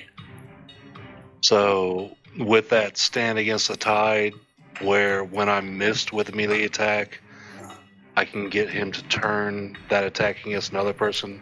Is it that plus a response attack, or? No, it'd be one or the others. Well, here's the thing. Reactions, you get one reaction per round. Attacks of opportunity are a reaction. So you used your stand against the tide earlier on Eskel.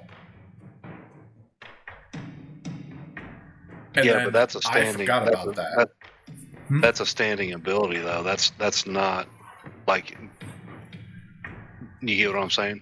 Well, didn't the verbiage say as a reaction? Or you can use your reaction?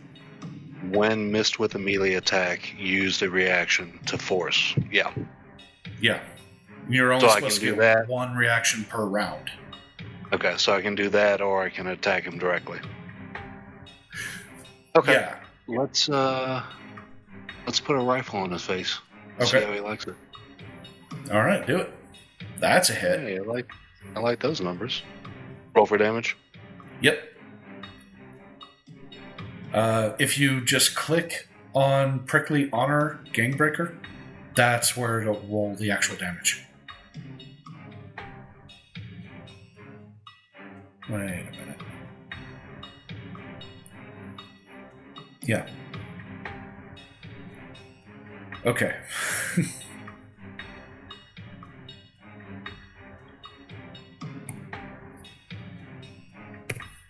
Did I do it right?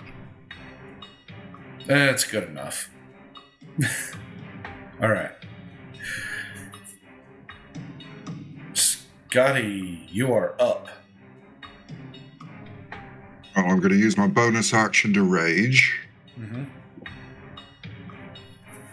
And I'm going to come up to the guy who's closest to all of us, and I'm just going to big old swing with me hammer. Do it up. Yep, that's a hit.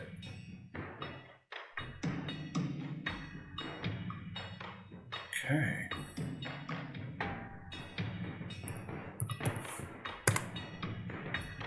$37.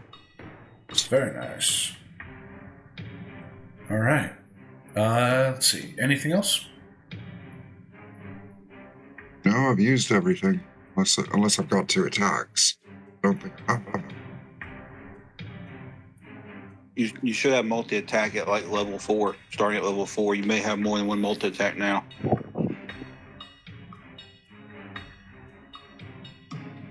Yeah, I'd say go ahead and swing on him again. I'm pretty sure. Pretty sure Mort's right, so. That one is not a hit. Okay, so, Vlad, it is your actual turn now. As long as the attack rolls above a 5, he takes half damage. That's right, that legendary hammer. Thank you. Let's see, Scotty, go ahead and roll that damage for me. I get paid a rules lawyer.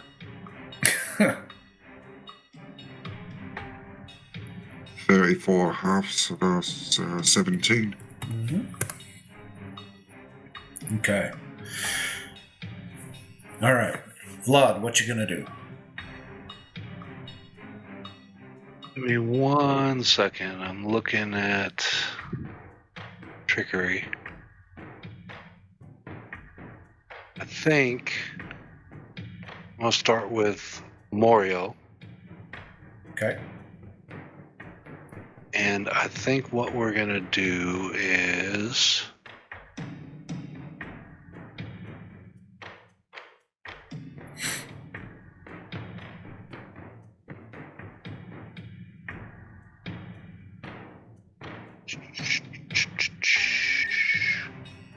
Bear with me, guys. Okay, so here's what I would think I want to do. I think I want to get Morio to leap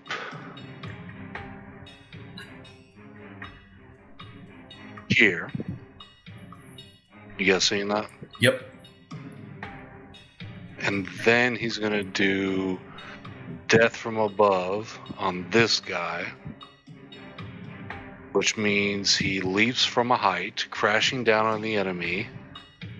The impact of the landing deals 1d8 for every 5 feet of height. And then, I don't know if this would be, I don't know how we would work. This isn't in Death from Above, but the idea is he would be knocked prone and pinned or grappled. Okay. Yeah. Let's see. I would say for the bit that's not in Death from Above, give me a acrobatics. And yeah. Okay. Yep. He will definitely pin him. So go ahead and that's not like a hit kind of thing, right? Is it a saving throw or?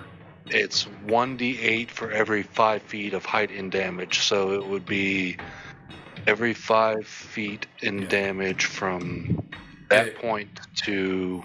It'll be 48. But do you make an attack roll or does Eskel get a saving throw? It honestly doesn't say, so I guess it would be an attack roll? Yeah. Yep, if it doesn't say. So what is that, a d20? Yep. Plus Morio's dexterity bonus. Plus 3. Okay. All right, so not quite enough. Let's see. Yeah. So Morio goes kind of charging up the wall and leaps off. But Eskel kind of sees it coming, so he rolls out of the way, and Morio just lands next to him.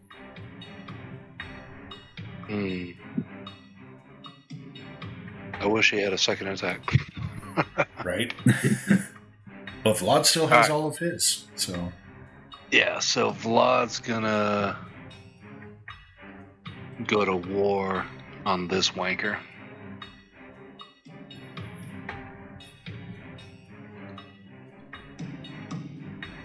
On which wanker?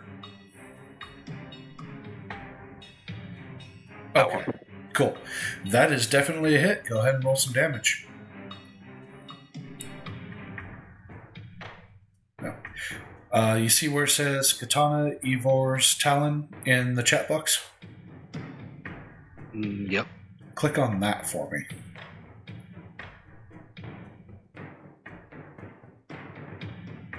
There it is. Oh, okay. Now I get it. All right.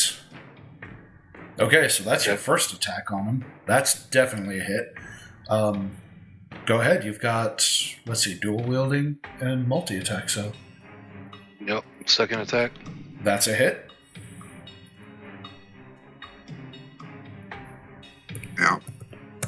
Okay. Multi-attack. That's a hit. Dude, fucking this guy up. Oh, yeah.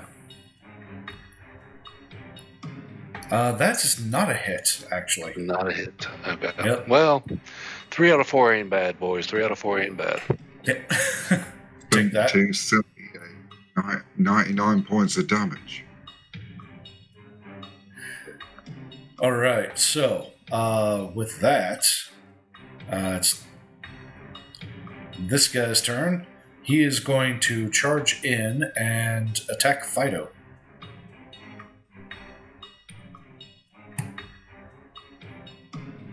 Misses on that one. Misses on that one. So swipes at Fido a couple times. Does no good. It is Eskel's turn. And he is going to get up and run like a bitch.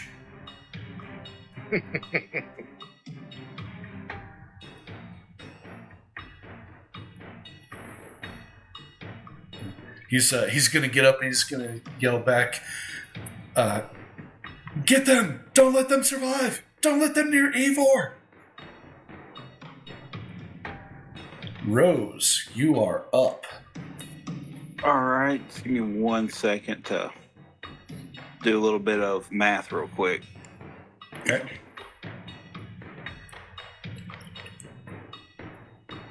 Okay. First, which one of the guys who decided it'd be a smart idea to attack my dog? Yeah, damn it. This one. Yeah. I'm gonna go over to him. Mm-hmm. since I have that nice bandolier that Scotty's ex Mrs. no longer with us made me, I'm reloaded already. Mm-hmm. And I'm going to put that shotgun to his temple, and he's going to get 4 rounds of Dragon's Breath into his temple. Okay. Because, it's not fair that he gets to breathe like a dragon and I don't. Okay. Roll that damage and then give me the athletics or acrobatics. I can never remember. All right, so 29 plus, I think it's fire, 20 fire damage to that. Mm-hmm. I don't know if he's immune or not, but still, he's getting fire damage to the side of his face. Okay. And acrobat and athletics check 9. That was a critical fail. Yep. That might be the first time I ever hit the ground. You're the one that goes 45 feet. Well, it wasn't knockback rounds. That was just regular Dragon's Breath rounds. Right, but you did all 4 barrels. Right.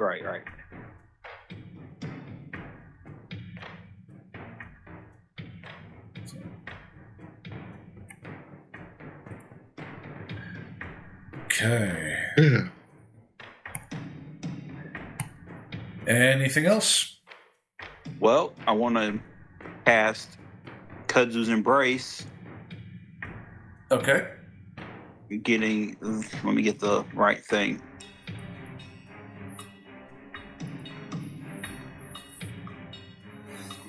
Oh.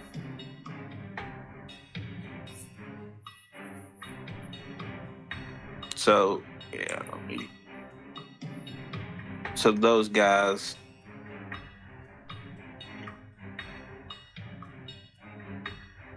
So those guys are now having to make a save to see if they get wrapped up in vines. Okay. Let me draw those vines. So, strength save DC would be 15. Strength save. Well, no, wait, but it's not 15. That's for breaking the vines after they petrify. My bad. It is my normal DC of 18. Strength save. Okay. So the one that's very, very bloodied saves. The other one is wrapped up in vines. Okay, so the start of his turn, he'll take 1d4 necrotic damage after he attempts to escape. Okay. And that'll end my turn. Of course, I use my movement to stand up off the ground and dust myself off. Okay.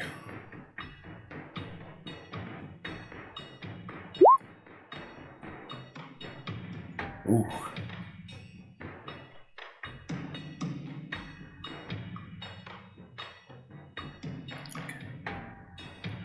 All right, so Alaris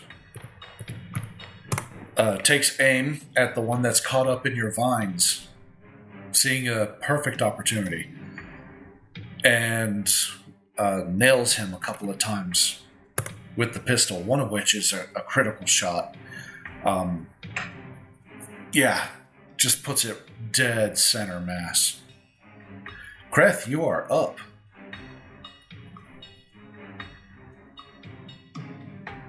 All right, so I'm going to target. I'll target the bloody one, Okay. and then hit him with the quill you gave. Hell yeah. Do it up. Wrong button. I'm still getting used to D&D Beyond on my phone. One sec. All right, so that is 3 attack roll. 1 attack roll, and then you just roll all the dice. Oh yeah, 1 attack roll can split it between 3. That's right. Yep. All right, one second. 15.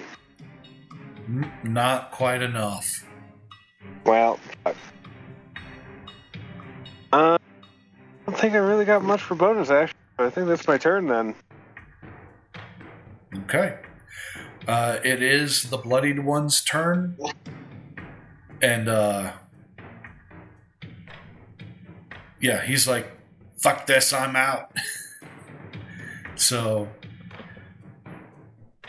shit, he's gonna make his He's going to way. have to make a. If he's going to have to make a strength save to see if he gets caught.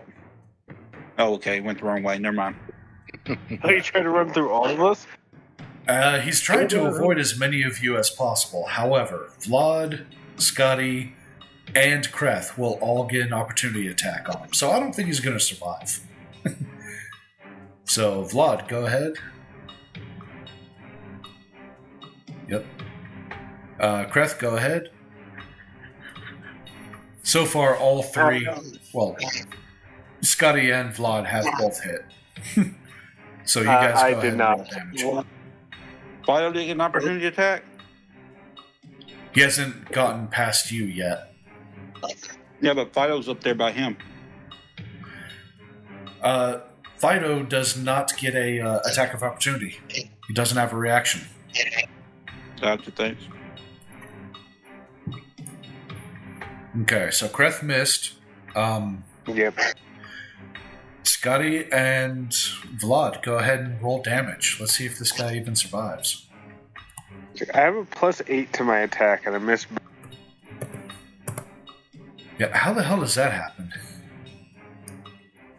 Unlucky. Okay. So, Vlad, he runs past you. You cut him across the back. And Scotty, what does it look like as this guy tries to run past you and you end his life? I just take a swing straight at his rib, straight at his chest. And of course, with it being bone-eater, it immediately crushes his sternum, sending one of his ribs through his heart. Yeah, and technically that wasn't the katana, that was Prickly Honor. So Vlad shot him in the back, and he lurches forward, and Scotty, like, baseball swings into his sternum. Okay, I dig it. Just a bit outside. He's a bag of bone dust. In the strike zone. All right, Scotty, it is your turn.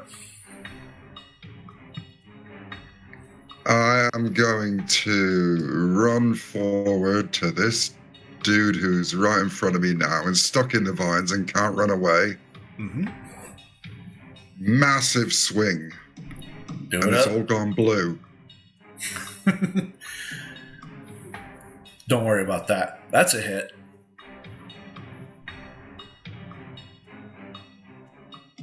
Crunch goes some more bones, and for my second trick, Well, that one is not a hit, but he will still take half damage, so go ahead.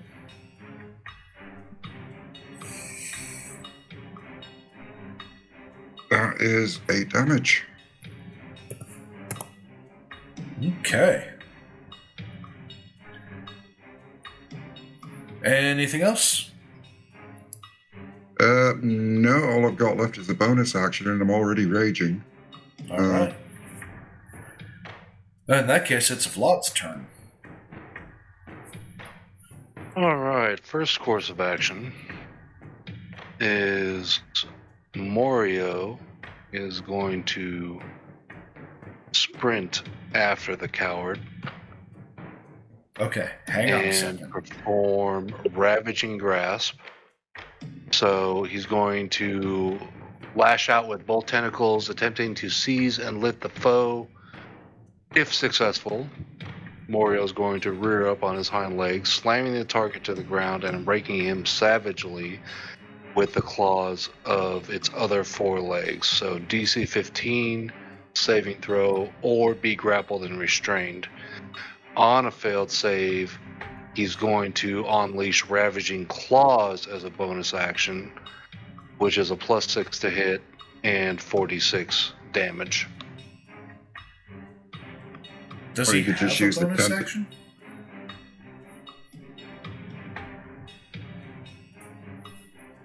I don't think companions get bonus actions. But the first attack definitely goes off, and Eskel did fail, so... Okay, so he is now grappled and pinned. And roll the attack, or no? Yep. Okay. 46. And it's a +6 to damage.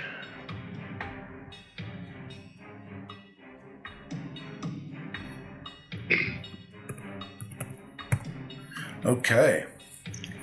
Yeah, Morio runs him down, tackles him, and starts shredding him with those claws. Nice.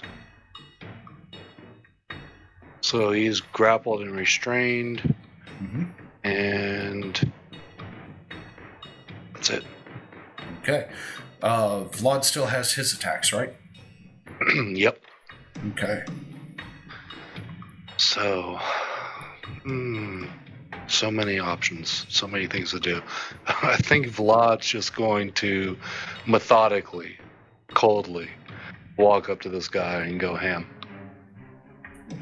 Okay. So, just for fun, just because I haven't used it in a while.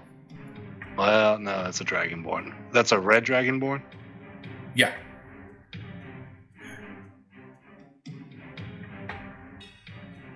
Ooh. That one is a miss. No? Alright, well, that's fine. That's also a miss. Alright, well, I've got multi-attack, so why not? That's a hit.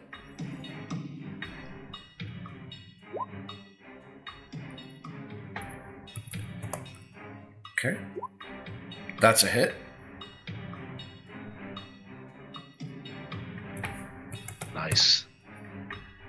Yeah, so you try to hawk up a burning loogie on this guy, and he just kind of dodges out of the way. He's like, whoa, what the? And you come at him with the katana, he dodges again. He's like, hey, chill. There is no chill. All right. Mort, that strength check for him to escape the vines. What's that DC again? Was it 18? 18. Yeah, no. And he if Vlad failed. stepped in it, Vlad also has to make that strength save because it's any creature. Ooh. That's fun. Strength save? Yeah, it was DC 18. And then what are the consequences for failing again? You take 1d4 necrotic damage. Okay. All right, so he's not able to break free, so... And he is bloodied. He is in really bad shape. So all he can do is take his anger out on the dog. But he can't even do His that. action to try to escape. Yeah. Yep. Good call. Which, I mean, missed anyway, so whatever. Yeah. All right, Eskel's turn. I need a strength check from Morio, because he's going to try to escape, so it'll be contested. Yeah, no. Mario's got him pinned. He can't do anything about it. Rosie, it is your turn. All right, I'm going to drop concentration on the Kudzu's Embrace. Okie dokie. Since I'm in overdrive, I get to move 70 feet. Very nice. I'm going to move about right here, which is like 50 feet. Yep. And see if how far I am from him now. I believe Toll the Dead is 60 feet. Let me make sure.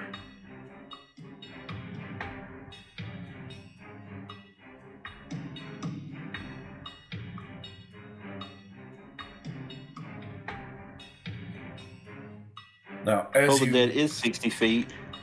Okay. So, our little cult leader is going to hear bells in his head and is going to have to make a wisdom save. Which he DC fails. 18. So that'd be 3d12 damage because he is injured. Yep. So that's 19 damage to him. Okay. I haven't forgot about this guy though. I'm going to.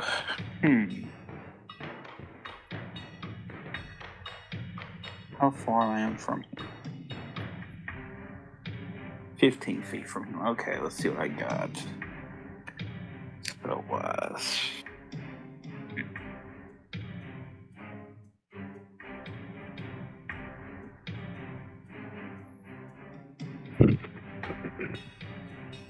I hadn't used this in a while. I'm gonna go with. I haven't used it. Period. I'm gonna go with Scorching Ray. Okay. I haven't used it, so let me pull it up so I can actually know what it does.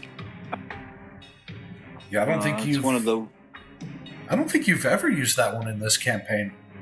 I haven't. It's one of the ones I get from being a wildfire druid, and I've never actually used it till now. So. Yeah.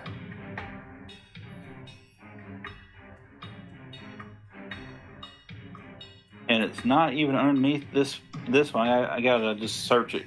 All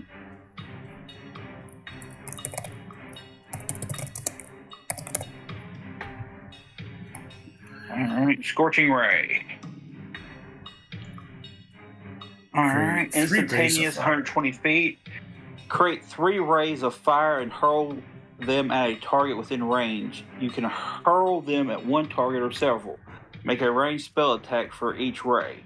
On a hit, that takes 2d6 fire damage. Okie dokie. So, I know he's red, so it's probably a stupid spell to use. But so let me see if I actually have that in my character sheet to just click on to be able to click it. So just a reminder, the coloration in Aoethera doesn't really matter. The only reason that Vlad has acid breath is because we are using like 5e rules. Yes. So when we swap over to like Shadowdark, it's not going to matter. It's fire breath. That's all any of them have. Well, technically, I have acid and fire breath, so. True, because why not? All right, I'm just going to click on a spell, even though instead of just because I don't have that particular one entered into the sheet for this game. It should be the same, lightning bolt or fireball. It should be the same, right? Yeah, I mean, an attack is an attack. So, yeah. Just gotta find a level 2 spell.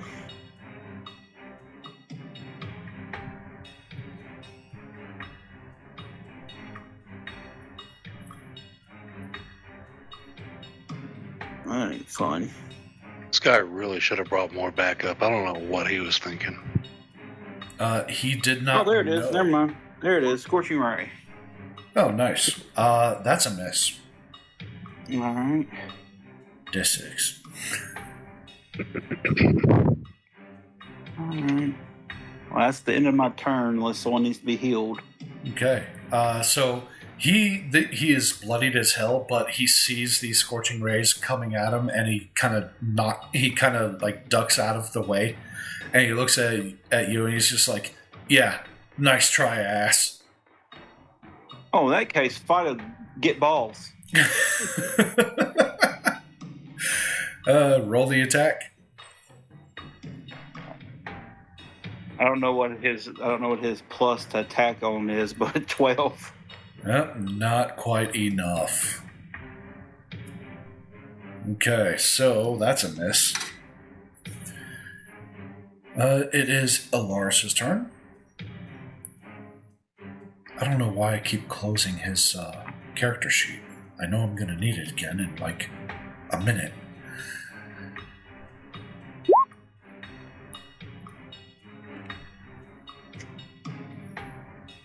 Okay. Shit. Holy shit. That is way too much freaking damage, man.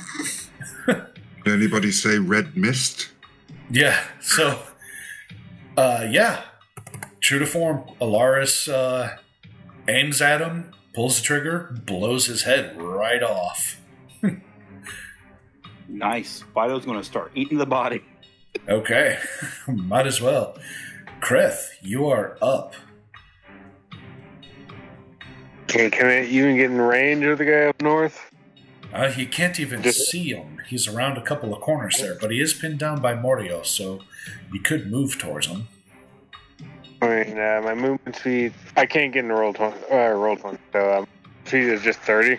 Just move to Okay. my guy 30 north. You still won't be able to see him. You could sprint and move another 30 if you wanted. Sure, might as well. Can't do anything after that, so I guess that's my turn. Yeah, but you couldn't see him anyhow, so, you know. Yeah. Okay, Scotty. Alright, let me just do a couple of quick measury do's. 40 to there, and 35 to there, so I'm gonna dash. Okay. Dash and smash. Oops, that's the wrong one. Dash is an action for you, is it not? If you're raging, your movement speed's already doubled. Is it? Yeah. Oh, in which case I don't need to dash. You want me to read to make sure? Yeah, if you could, because that's a new one on me. Yeah. Yeah. Because I've had to use it to get away from a lightning bolt strike when the DM was, hurling lightning bolts at us. You liked it.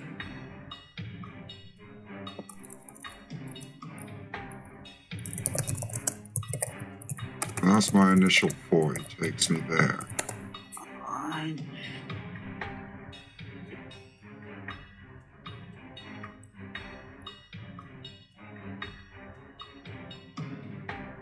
In Dungeons & Dragons 5th edition, a barbarian does not inherently double their movement speed while raging. Instead, the core class feature grants advantage on strength checks. I can't read. Strength checks and saving throws, along with increased Okay, damage. that must have been the class I had of the barbarian that allowed that. Well, in which case I'm going to get to there. Am I in line of sight of him? Nope. Let me...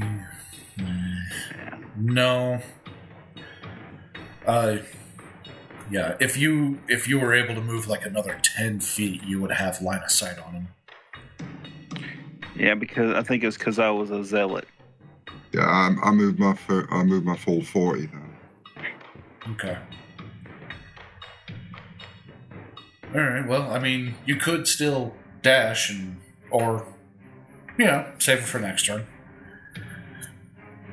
Oh no, I will still dash because I'm going to get in his face. Okay. Because, hang on. Intimidating presence, that would be an action. Intimidating presence. Doesn't really sound like an action. Well, yeah, you can use your action, so... Gotcha. Sounds like every first date I've ever been on. Right. One creature that you can see, which, again, therein lies the problem. You can't really see him. You can see the cat. Like, you can see his tail whipping back and forth. You know Eskel is right around the corner, but you just can't quite see him. Get to around the back of him. Mm-hmm. That's what I'm going to do, is I'll position myself there. Okay. All right. And Go ahead. and that's everything I can do, I think. Okay. And I've got 2 attacks, but those are my action. Yeah. So, Vlad, you are up. Alright, so Morio is going to use Dragging Bite, where he grabs an enemy in his jaws and drags them along the ground towards Vlad. Target must make a DC 15 dexterity save or be knocked and held prone until released, but he's already knocked and held prone, so maybe that's at a disadvantage? He just failed anyway. But honestly, I would not have rolled at all. I jumped the gun on that because, like you said, he's already knocked prone. So there is no roll to make. Mario can just drag him freely. So Mario wants to drag him to right about there. Okay, which gives Scotty an attack of opportunity at advantage because he is prone. Go ahead, Scotty. Smashy, smashy. That poor son of a bitch. Right? I mean, just because he started a cult. I'm going to do the old fairground thing, you know, the one where you take the big hammer and you hit the thingy and send the pellet up towards the bell. Yeah. Straight down onto his face. Right? I mean, I blew him back 45 damage. feet. I blew him back 45 feet by shooting him in the chin. Then he gets pounced on by a panther.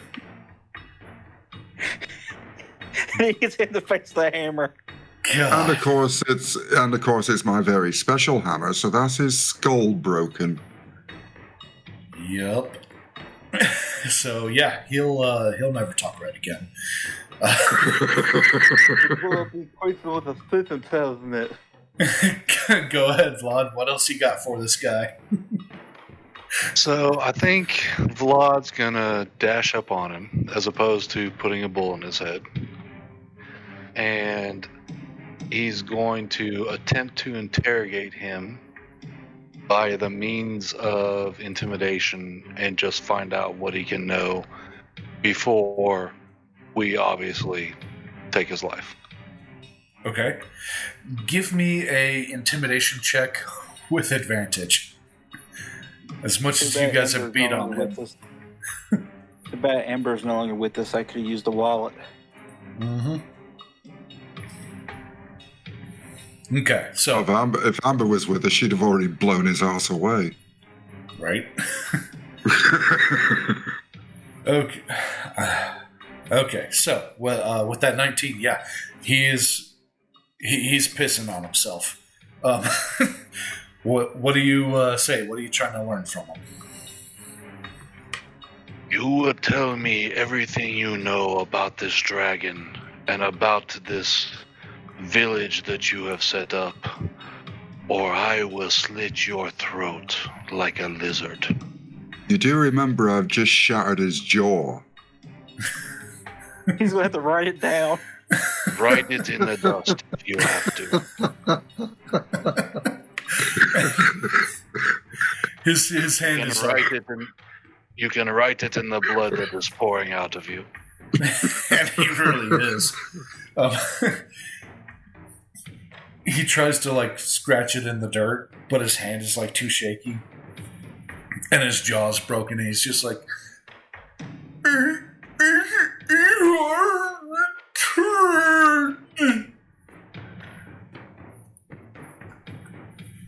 If you cannot pronounce this properly, I will have to kill you, because you are annoying me.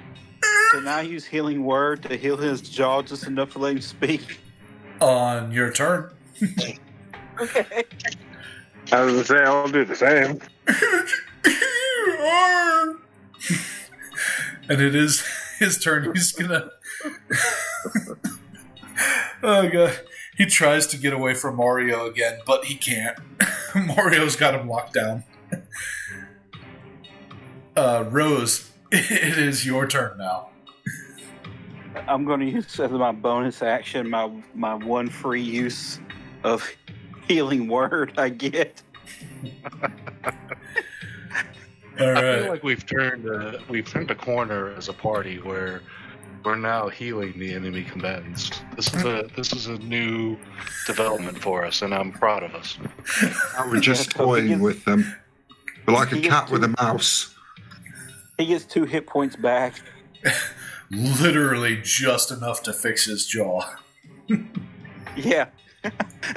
Just enough to fix his jaw. And I'm going to walk over to, Yeah, I can walk. Don't have to sprint. I'm going to walk over to him, and I'm going to look down at him. I'm going to slowly reload the shotgun, and I'll be like, "Answer the man's questions." It's Ivor returned. Yes. The village was the Gold Dragonkin village. They're dead. They don't need it. So I set up shop. I'm going to put the gun to his forehead, and I'll be like, "Sir, I know Ivor, and that dragon is no Ivor."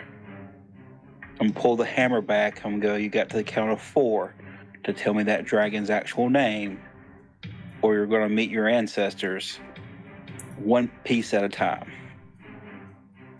It's Ivor. What other dragon could it be?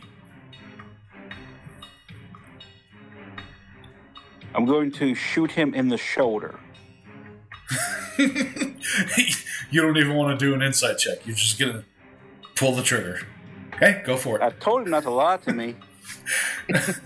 But you're not doing an insight check to see if he's lying. Rosie just assumes everybody lies to her. Well, there you go. Make the attack. He has a quick second to rethink his life choices. That'd be 19 plus 3 for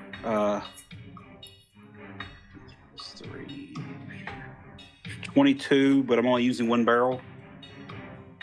Okay. 2 damage. That was rock salt rounds. Do you want to take away the healing? He is prone and pinned by Mario, so you do have advantage if you want to try for a crit. No, I'm not trying to crit him. I'm trying to get him to talk again. So we want to try this again. I have 3 more shots. He's just so bloody. Like he doesn't even really react. He's just like, it's Ivor. I guess I'll do the insight check now just to make sure that he's not lying to me, because God help him if he's lying. Okay. Okay, so while he's doing the insight check, Vlad's gonna kneel down beside him and get right in his face and tell him, "Brother, you are going to die here today. You will tell me everything you know about how you brought these different peoples and convinced them to worship a false god. And you will tell me everything you know about the dragon. And if you do not, your death will be much, much more painful." And then he's going to pick up Eskel's own knife and flash it in front of his face. Okay. Do you want me to 24 roll? for insight. You want me to roll intimidation? No, you already intimidated him earlier, so like he's already scared pissless. Yeah, Rosa don't roll for intimidation. She just shoots. Yeah, with the 24 insight,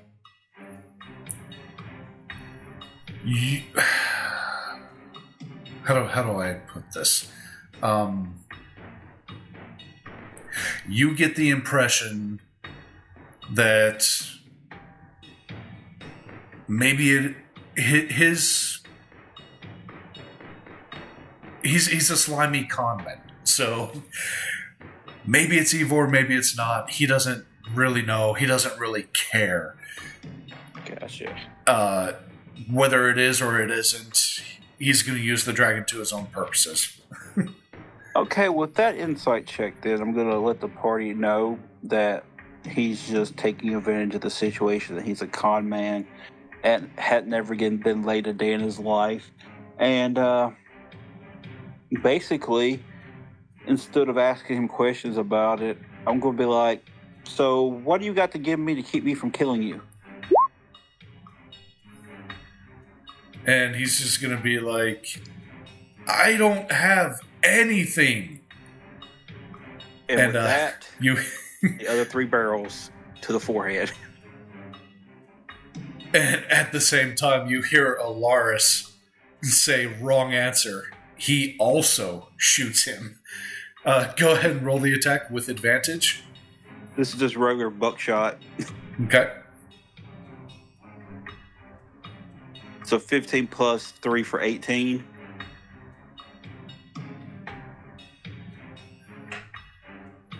Yep, 18 does hit.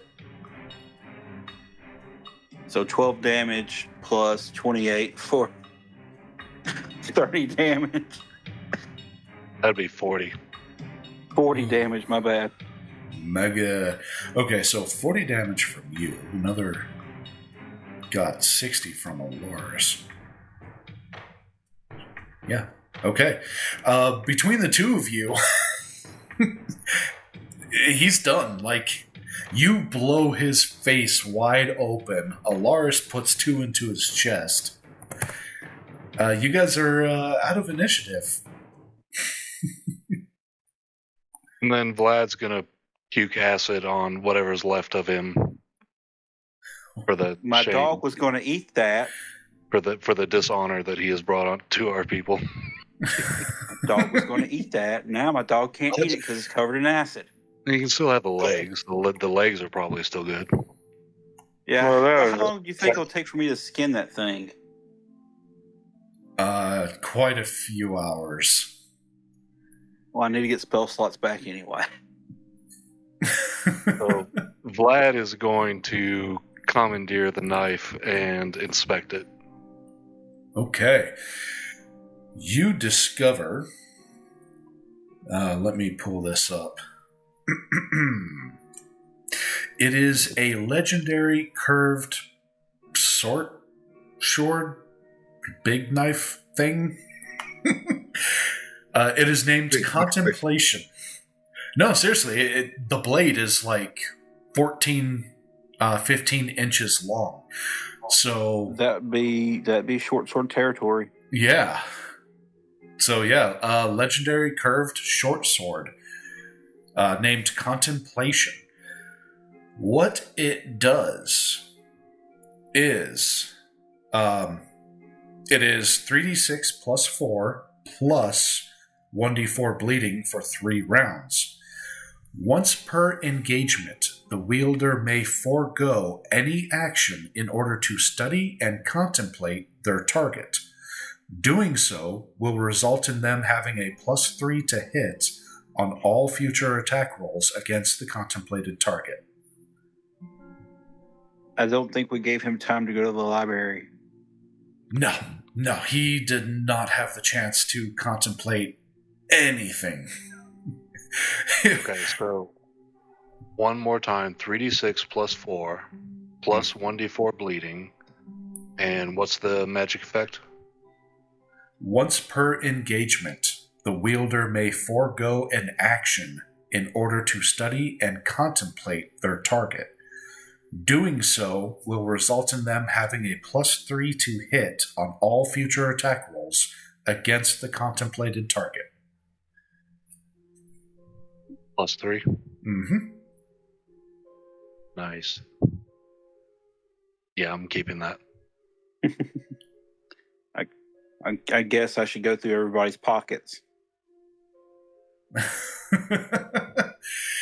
So, on Eskel, you find 21 gold. But on his bodyguards, you only find like little karambits that do 2d4 damage.